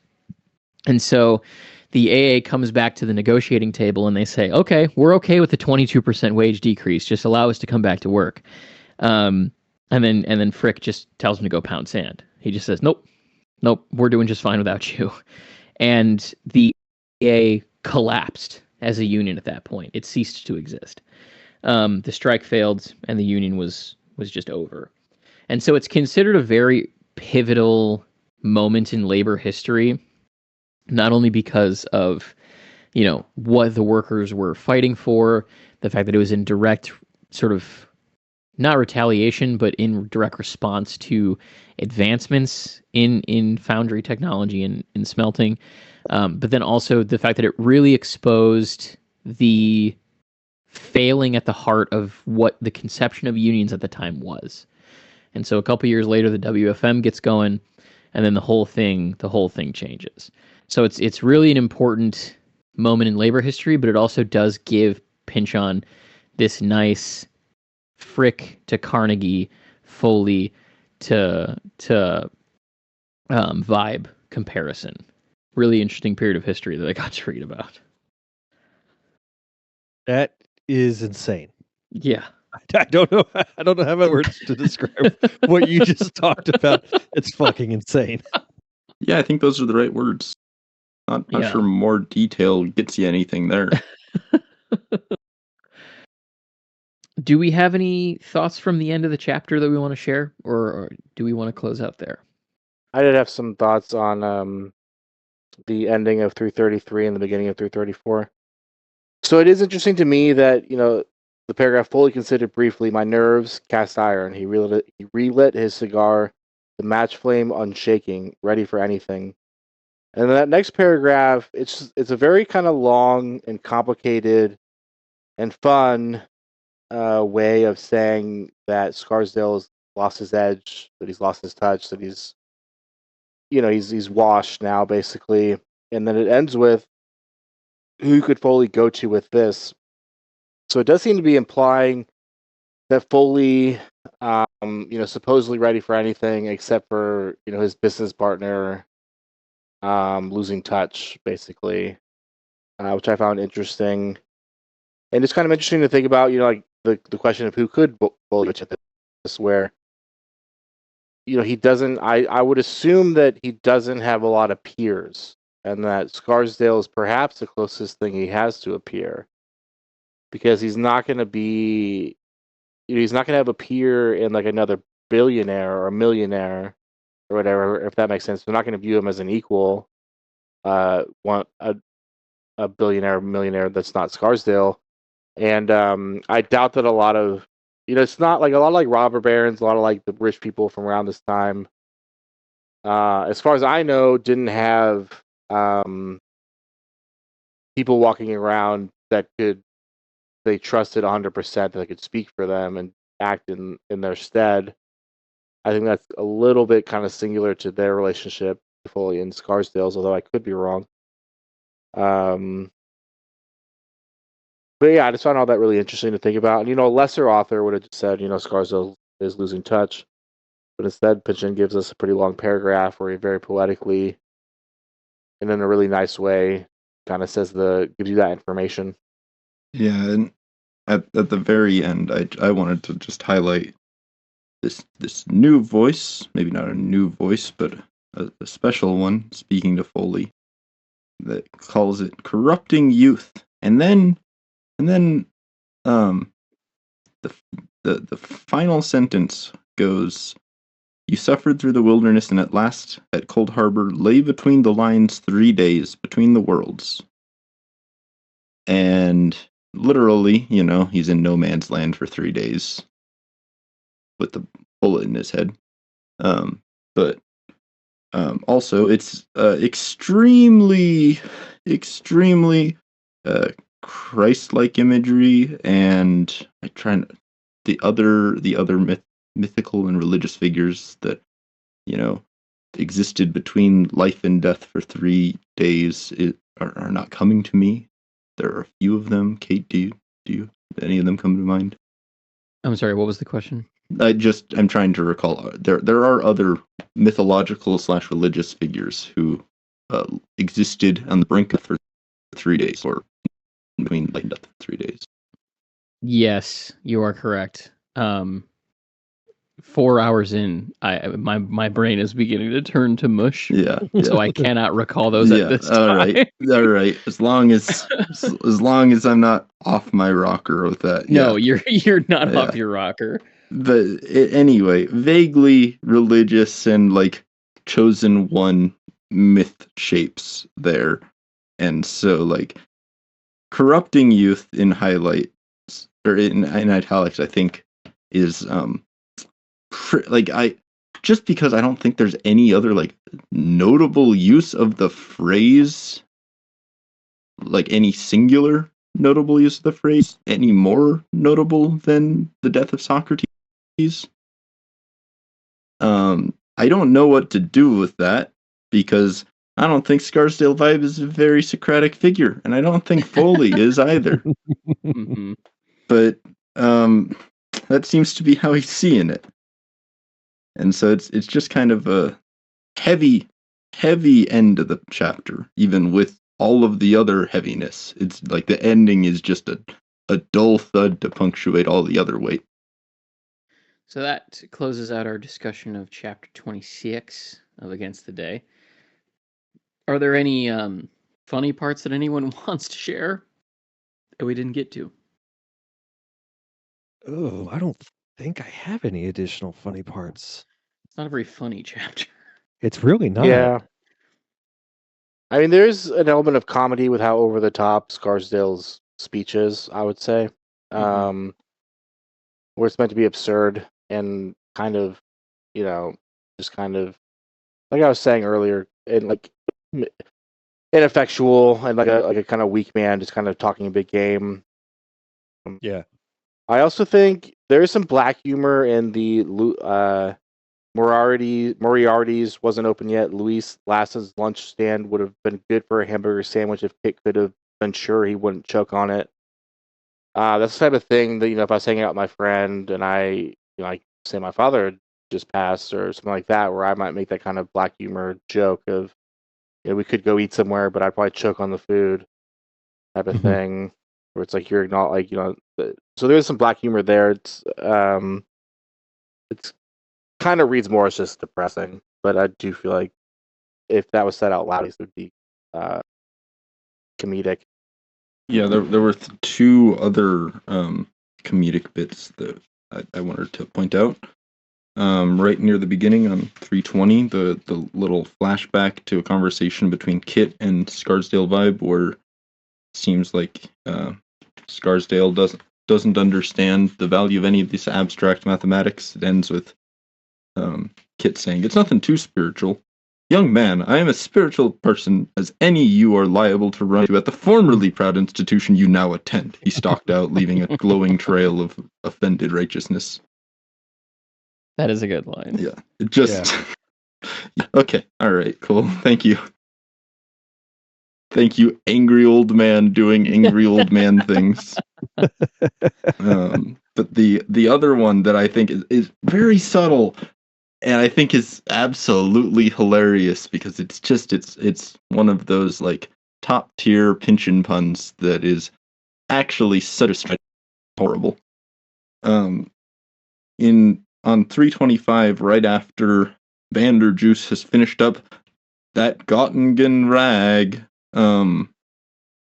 he says, "Yes, a wonderful place, among my old stomping grounds, in fact. I keep in regular touch, and I could drop them a line if you like." And the next line is, I presume, situated in Kit's head, a plunge into advanced vectorism. Now, the obvious meaning is going to Göttingen would have been a plunge into advanced vectorism as a milieu. Mm-hmm. But he's dropping a line. A plunge of advanced vectorism. Jesus. It's such a tortured That's pun that it has to be good. intentional. Yeah. Wow. That is wild. It's a good pun. It's terrible and it's It good. is. It is. All right. What about quotes? I've got mine right here. This Wow. is, I know. Just because I figured somebody else was going to take it and I want to be first. This is it is Foley's dream about his nightmare of the Civil War. It did not help Foley's present mood that he had awakened that morning from a recurring nightmare of the Civil War. The engagement was confined to an area no bigger than an athletic field, though uncountable thousands of men had somehow been concentrated there. All was brown, gray, smoky, dark. A lengthy exchange of artillery had begun from emplacements far beyond the shadowy edges of the little field. He had felt oppressed by the imminence of doom, of some suicidal commitment of infantry which no one would escape. A pile of explosives nearby, a tall, rickety wood crib of shells and other ammunition began to smolder, about to catch fire and blow up at any moment. A clear target for the cannonballs of the other side, which continued to come in, humming terribly without pause. It's just, that's such a great description of a Civil War battle. I think people tend to forget how close, like literally physically close, those battles were fought at that time, because you didn't have artillery outside of cannons. You know, your rifles weren't as accurate from a super far distance. You obviously didn't have planes that you could use or anything like that. This was all like confined to a football field sized area with a whole bunch of people just shooting at each other. And that has to be absolutely terrifying. I cannot imagine much more, terrifying situations to be in than something like that. And it's just a great encapsulation of that sort of situation. Mine comes from 331 in the talking back and forth between Kit and Scarsdale. This might all be in code, but the shape of it was clear. Scarsdale vibe at this pitch of things would feel just as comfortable as Kit would with an ocean between them, and willing to pay first-class rates if he had to put it there. So back in 63, had he paid not to have to go and fight, so had he continued to pay for the elimination from his life of many forms of inconvenience, including, what doubt could remain, web traverse. There it was, like a conjecture whose truth was obvious to it all, though perhaps never to be proven with the furthest rigor. No longer waiting, then, as the interview progressed, for any expression of condolence over Webb, understanding that the moment for it had passed forever, one of those negative results with resonance far beyond itself, Kit felt the way he had his first time on a bicycle, in a slow, measured glide, knowing as long as he kept on moving just this way, he could not fall over. He may not even have to work too hard right now to conceal his thoughts, except for one pure and steady light he kept well within, the certainty that one day this would have to be put right. The moment his to choose, details such as how and where, not as important as the equal sign going in the right place.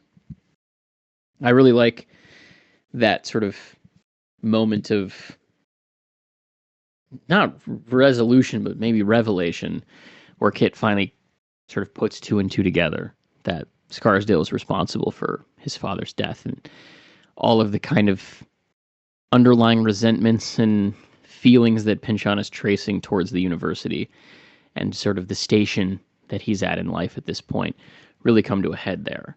And then, in a way, really showing him to be Frankenreef's brother and also Webb's son. His first thought is, man, somebody's got to die. This has to be made right.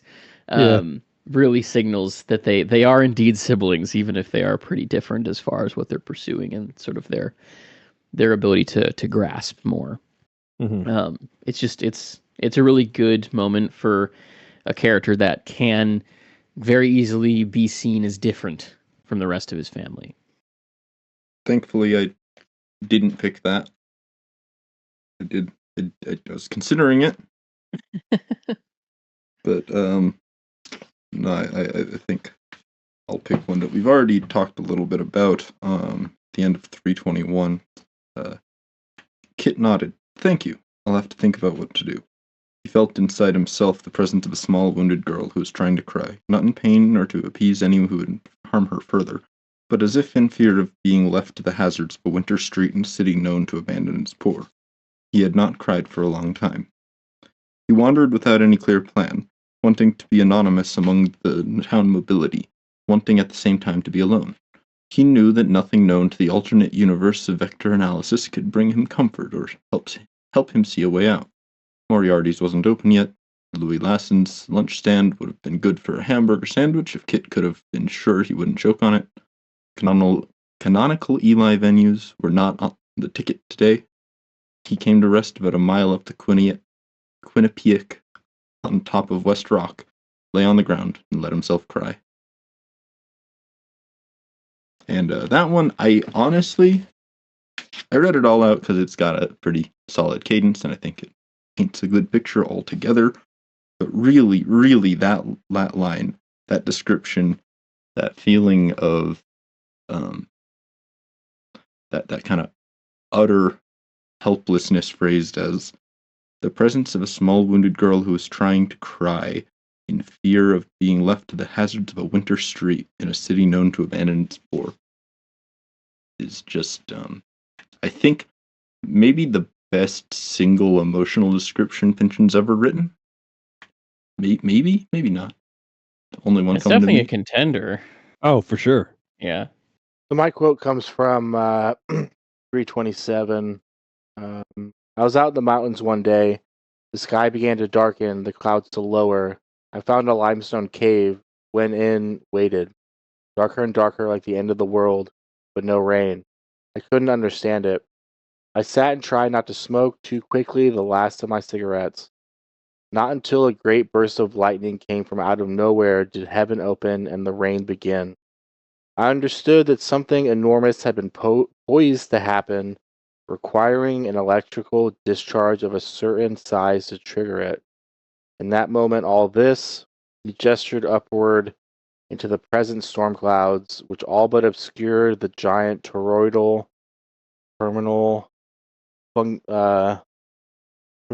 nearly 200 feet above, whose open trusswork formed a seal cap of fungoid aspect, was inevitable. It goes on from there. That whole paragraph, we've already been over it some, but it's just a really beautiful paragraph, really easy to picture. The line, trying not to smoke the last of his cigarettes while he's like waiting for something to happen. Is definitely can definitely be. I'm a former cigarette smoker. I now vape, but there was like before you're shedding a line before a concert. I would always really wanted to like chain smoke cigarettes. If I'm like, there's an aspect of kind of it helping you get through like waiting for something big to happen, which this kind of communicates a little bit of. It's just a fun paragraph overall that we discussed, and I really liked our discussion of it. And it's maybe my favorite paragraph of this chapter, and of a few going back a few chapters is probably my favorite out of all of the chapters. Not all of them, but the last few at least is what I mean. Anyway. All right. So, what do we think the most Pynchon part of the chapter is? I kind of think the two major conversations, the one between Kit and Colfax, and then the later one between Scarsdale and Foley, just really do a very, very good job of exemplifying how good Pynchon is at writing dialogue, especially conversational dialogue between two people. It does so much to open up those sets of characters and explore the dynamics between the both sets of them, and is just beautifully written on top of that. It has a flow that I think really lends itself to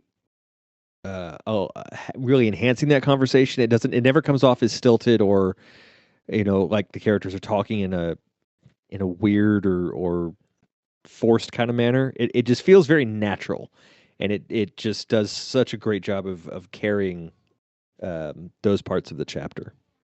It's hard for me not to say the whole chapter. This is one of those cases where I know, just the it's a entire cop-out. thing really, Yeah. really smacks of Pynchon past.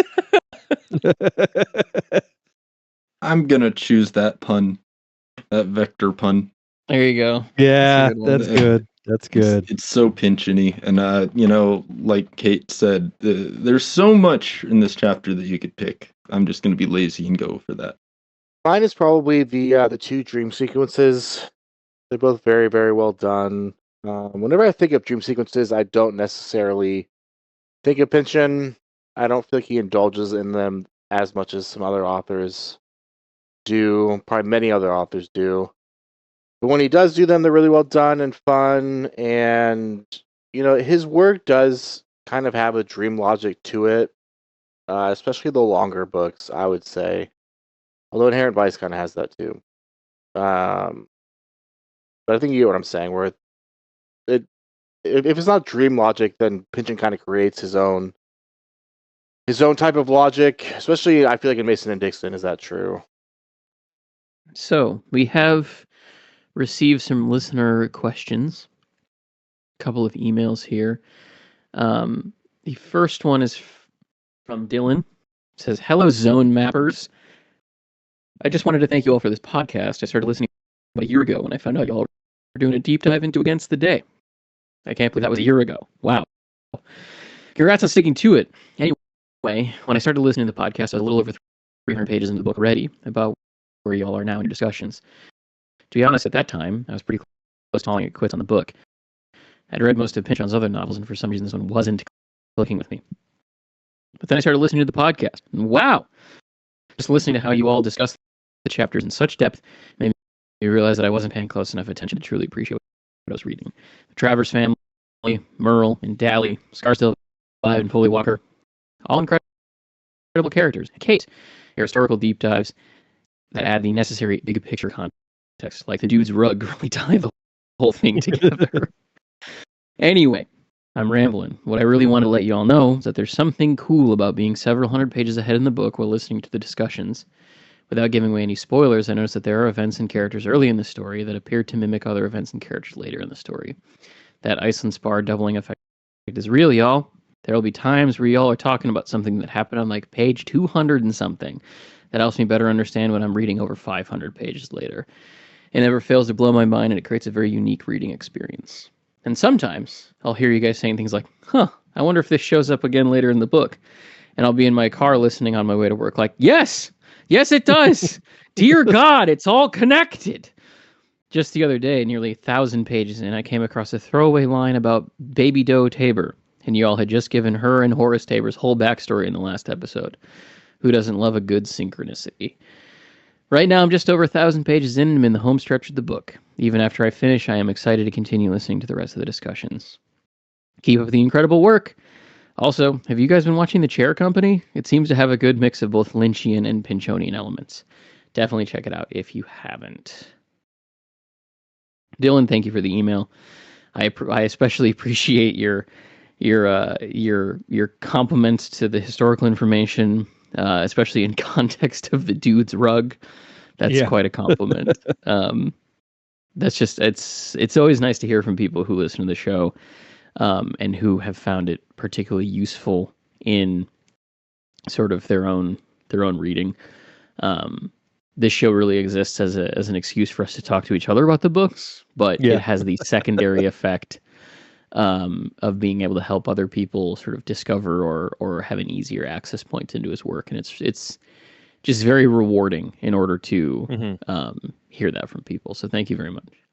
Yeah, and I like that he mentions the interconnectedness of everything, especially him being as far ahead as he is. And I'm sure by this point he's finished it, but that's the hard part for me, I think, is having to stay where we are and not get ahead of things. Just because I know for, like for Kate, obviously this is your first time reading it, but I know there's people listening that this is probably their first time as well, and I don't want to take away those moments of aha, like when things click and connect, and so it's a challenge, but it's also fun to kind of just keep things where they are, knowing what's around the corner, but pretending not to know or just not saying anything about it. So, and I haven't seen The Chair Company. I Oh, don't even think yes. I've heard of it. It's the new joint from who's that guy? Tim Robinson? Oh, okay, yeah. Yeah. Looks really good. I'd love to watch it. I have seen all of it. Friendship, the Tim Robinson movie is probably my top 3 for movies this year, and I do like The Chair Company a lot. I mean, since y'all haven't seen it, I can't really. There's stuff deeper in that it kind of lost me a little bit. Not that I'm like not interested in seeing where it goes or in watching it more. It's just that as a viewing experience in and of itself, as a season, there's some stuff that I kind of was just not the biggest fan of. That being said, it is very Pinchonian. It does have some Lynchian aspects. I would say it's kind of more Pinchonian to me. It's a really fun TV series. It has a lot to do with like conspiracies, interlinked conspiracies, and stuff like that. I have said to, like, my friends or my brother or something that I kind of wish it was just about Tim Robinson's character. It's like a father and a boss at a corporation who like breaks down and yells a lot and loses his temper in really funny ways. I kind of wish it was just about him, like a sitcom of him as like a really weird, yet seemingly beloved boss and father. We're just seeing Tim Robinson, like some of the actors I feel like are a lot more absurd than they would normally be, or given more freedom to be absurd because of how absurd Tim Robinson can be. That's really fun to watch as well. Yeah, it is. It is in some ways like a lot like the Crying of Lot 49.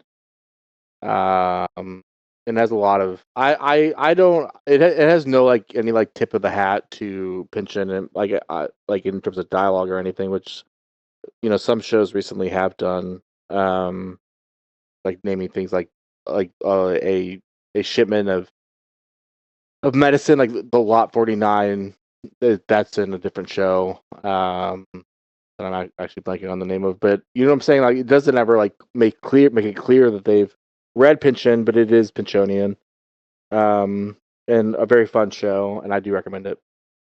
Yeah, I watched the first couple episodes, and I think there is the most Lynchian part that I perceived was really that lingering on the extreme distress and having the other actors play it straight for the most part, aside from those few who are acting up in that way.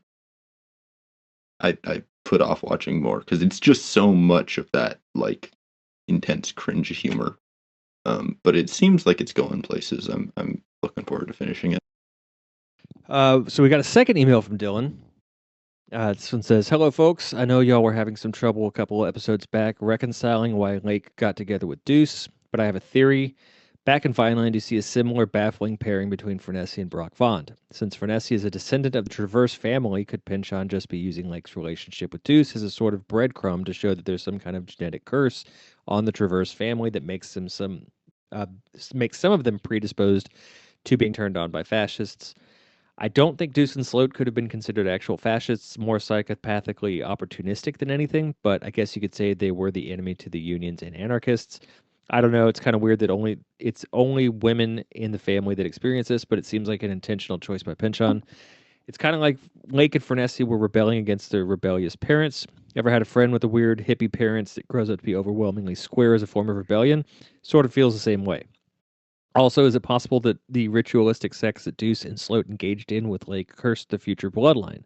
I guess that would make more sense if Furnessy was a direct descendant of Lake instead of Reef. I don't know, just throwing it out there. What do y'all think? Thanks for reading, Dylan.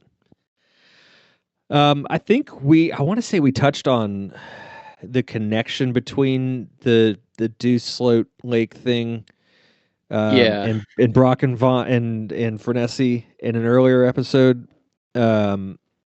I don't think we made exactly the same connections, but the general connection was definitely there. But yeah, that's a good way of thinking about it. I'd have to kind of give it some more thought, but I don't think that's necessarily wrong. So I think some of what he's responding there is maybe some of the stuff that I had said in the episode where I had articulated that I had a hard time seeing the purpose of its inclusion in the book. okay, that makes sense. So I understand. So if you go back and listen to our episodes on Vineland and Bleeding Edge, where these relationships come up in the same way, I cannot for the life of me this deep in the recording remember which of them I expounded the biblical interpretation of it on.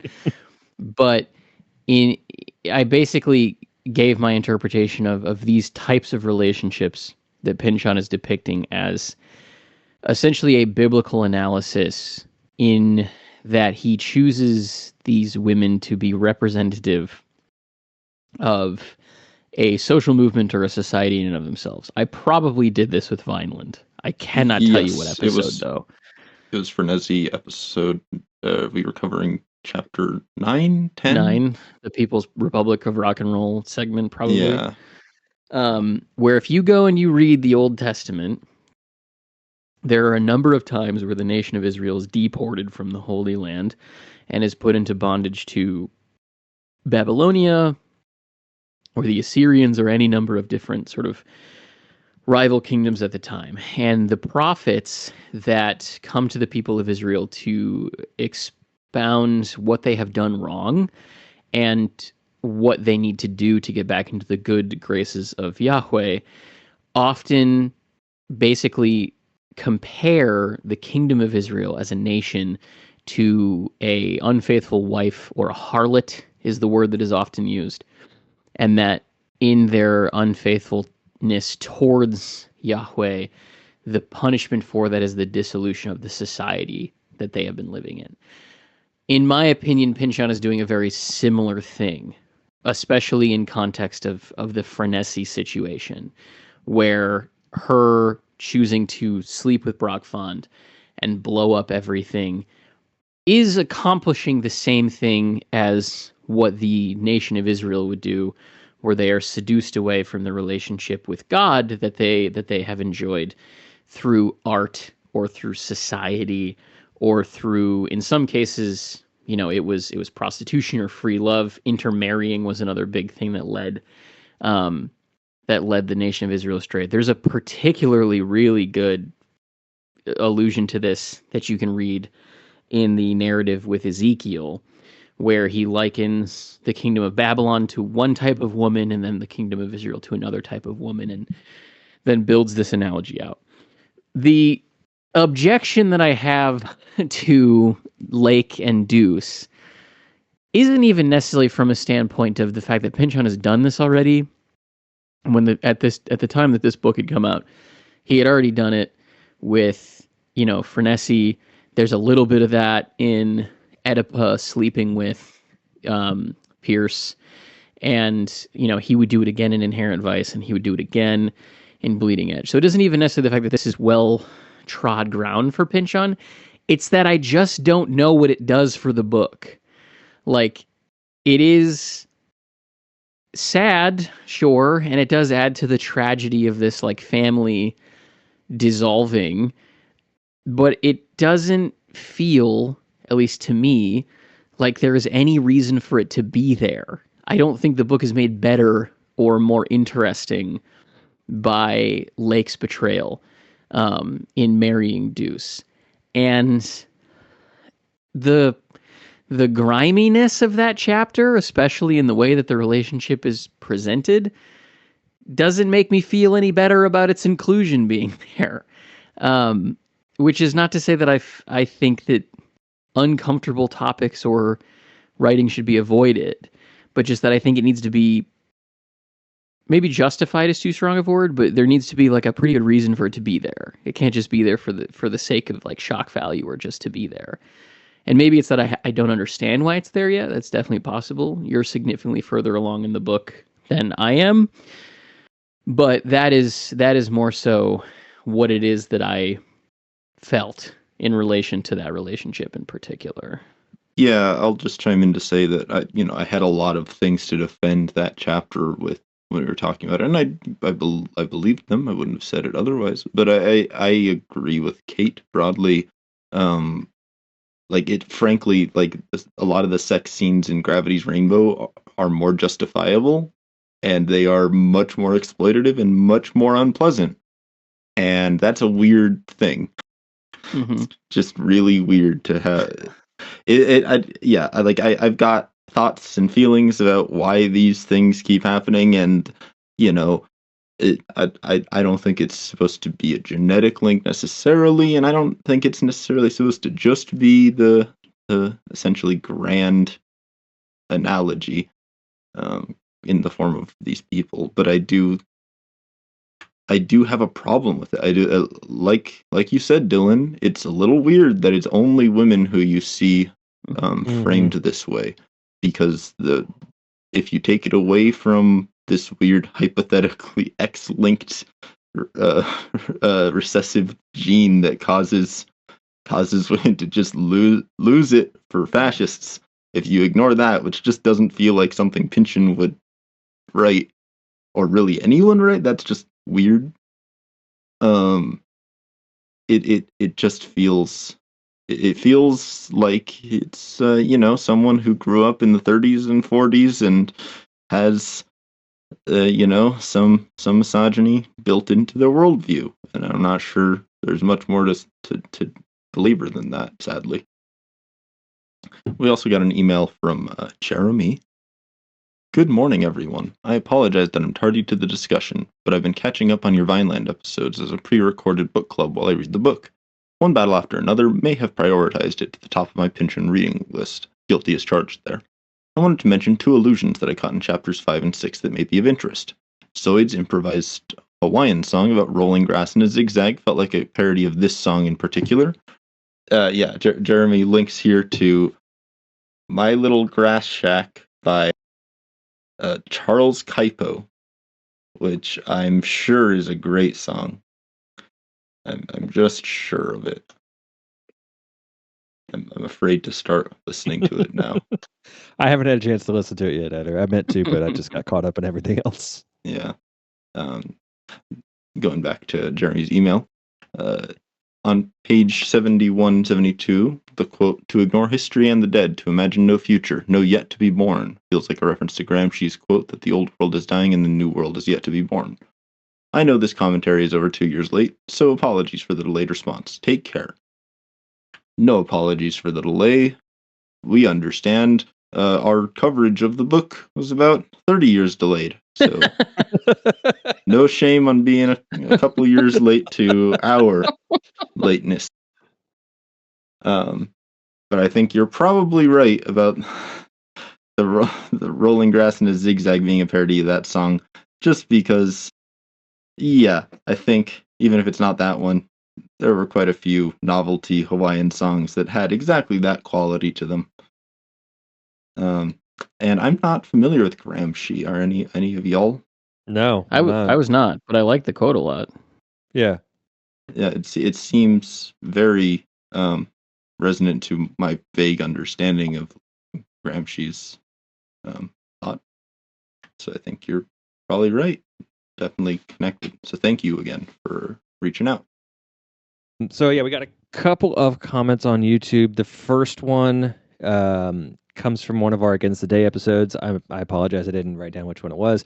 But the King Ludd commented, "I'm pretty curious whether it's possible to fix all the oddities in the Pynchon wiki for Against the Day community project. It is a total mess on there." At the risk of alienating anybody who has worked on that wiki, it could definitely use some love and care. That's for sure. I think we've mentioned several times across the recording of these episodes for this book that there are bizarre arguments that take place on there over seemingly random ideas and concepts, and then there's just things that don't really make a whole lot of sense. I'm all for it. I think that's the whole purpose of it, is to revise it as it is deemed necessary. So I would encourage anybody who has the means and time to do that to go ahead and do that. I certainly don't have that time. But yeah, I would love to see it get a little bit of an update and sort of trim the fat in some areas. It's especially strange because all of the other Pinch-On wikis that we have for the books we've covered anyway, which are the ones that I've like looked at extensively, are not that way. No, they're very good. They're very organized and structured, and for whatever everything. reason, the Against the Day one though is just crazy. Yeah. All right, so we had a second YouTube comment. Don DeLillo Chevrolet commented, "You guys need to talk to Michael S. Judge from Death is Just Around the Corner podcast. He fucking hates everything after Against the Day, and he said everything after it, and even most of ATD, is written like Pynchon is wanting to write screenplays or for the movies. He said this this week in his newest pod. And even when I wanted to, I couldn't get it out of my head throughout the whole reading of this book. I believe I'm the only one that's like listened to Michael S. Judge extensively, question mark, on this of the four of us. Yeah. I've listened to none of his stuff. I've listened to none of it. I'll be honest, at this point, I really don't have much interest in listening to it. Yep.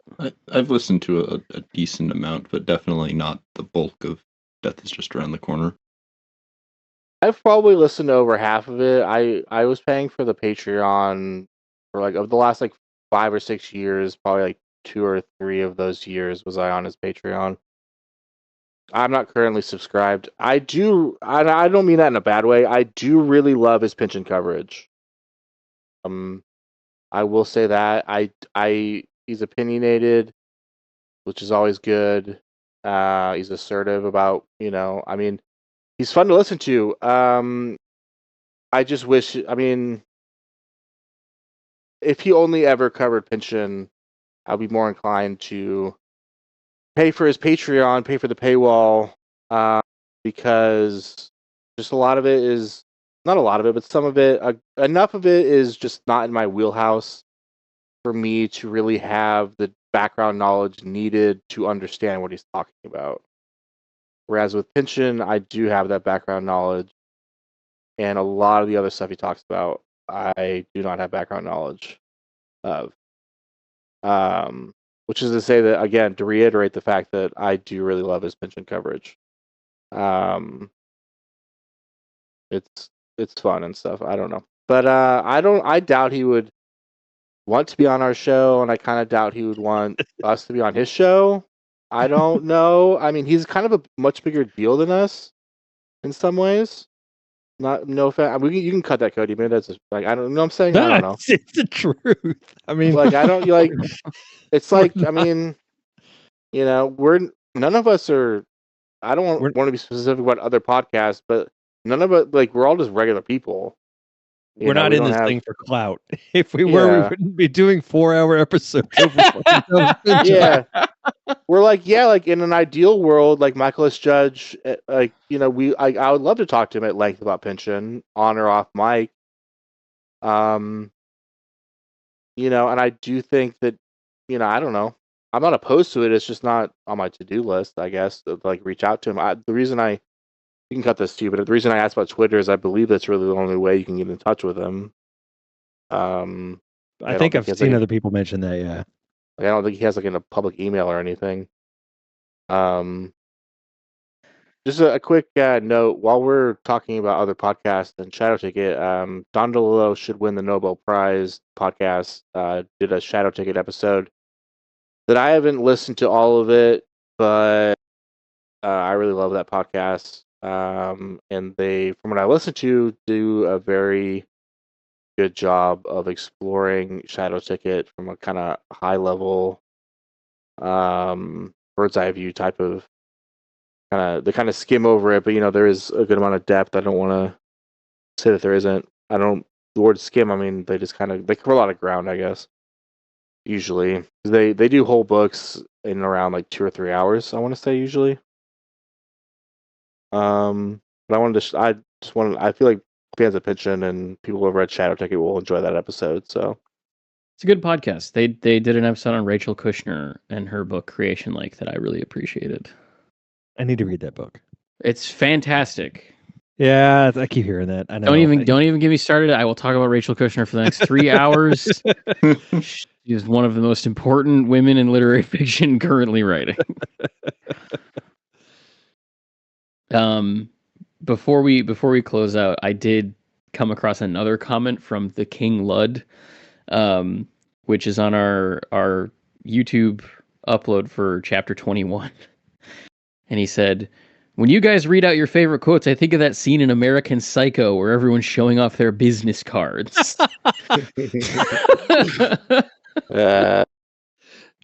Oh, that's good. I would also be remiss if I didn't call out the absolute amazing username that is Don DeLillo Chevrolet.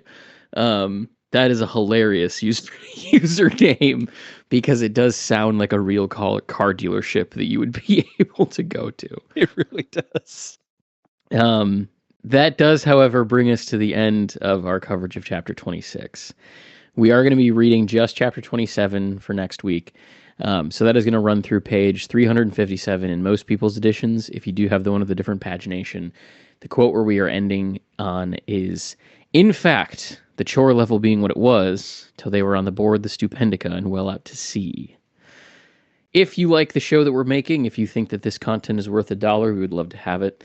Please consider making a donation to our Ko-Fi. Any funds we receive over there are going to be used to upgrade our equipment and pay hosting fees, as well as help to make the show better. You can really tell that I'm running out of narrative steam here. Thank you to every 5 hours ago we were talking about this would be a short one. and then after this, we're going to talk about our favorite reads of the year. Oh my god! Thank you to everyone who's already donated to the not the Patreon. Jesus Christ! Thank you to everyone who's donated to the Ko-Fi already. You guys do truly do a great amount of work in keeping the show running the way that it has been for so long. If, like the listeners that we have just responded to, if you want to be like them in at least one way, you are able to reach out to us in a number of different fashions. One would be by our email, which is mappingthezonepod@gmail.com. You can also reach out to us on Blue Sky. We are over there at mappingthezone.bsky.social. We are on Twitter, kind of, at PinchOnPod. You can also reach out to us on Instagram at Mapping the Zone Podcast. And if you like this show enough to wear it on your body, that is an option that is available to you. You can find us on our spread shop at Mapping the Zone, where you can get hats, you can get hoodies, you can't get hats. That's a lie. Don't try to buy hats. If you want to wear something that has our logo on it and you want to explain to people what the hell it is we do on this show, first of all, I'd like to know myself. But the positive thing though is it is going to be good art because we do have an amazing partner in creating our art, and that's Brad Per Second on the Reddit, who does amazing Pinchon related work all of the time. Anyway, this has been a chapter. So we'll see you for the next one. Bye. Bye. See ya.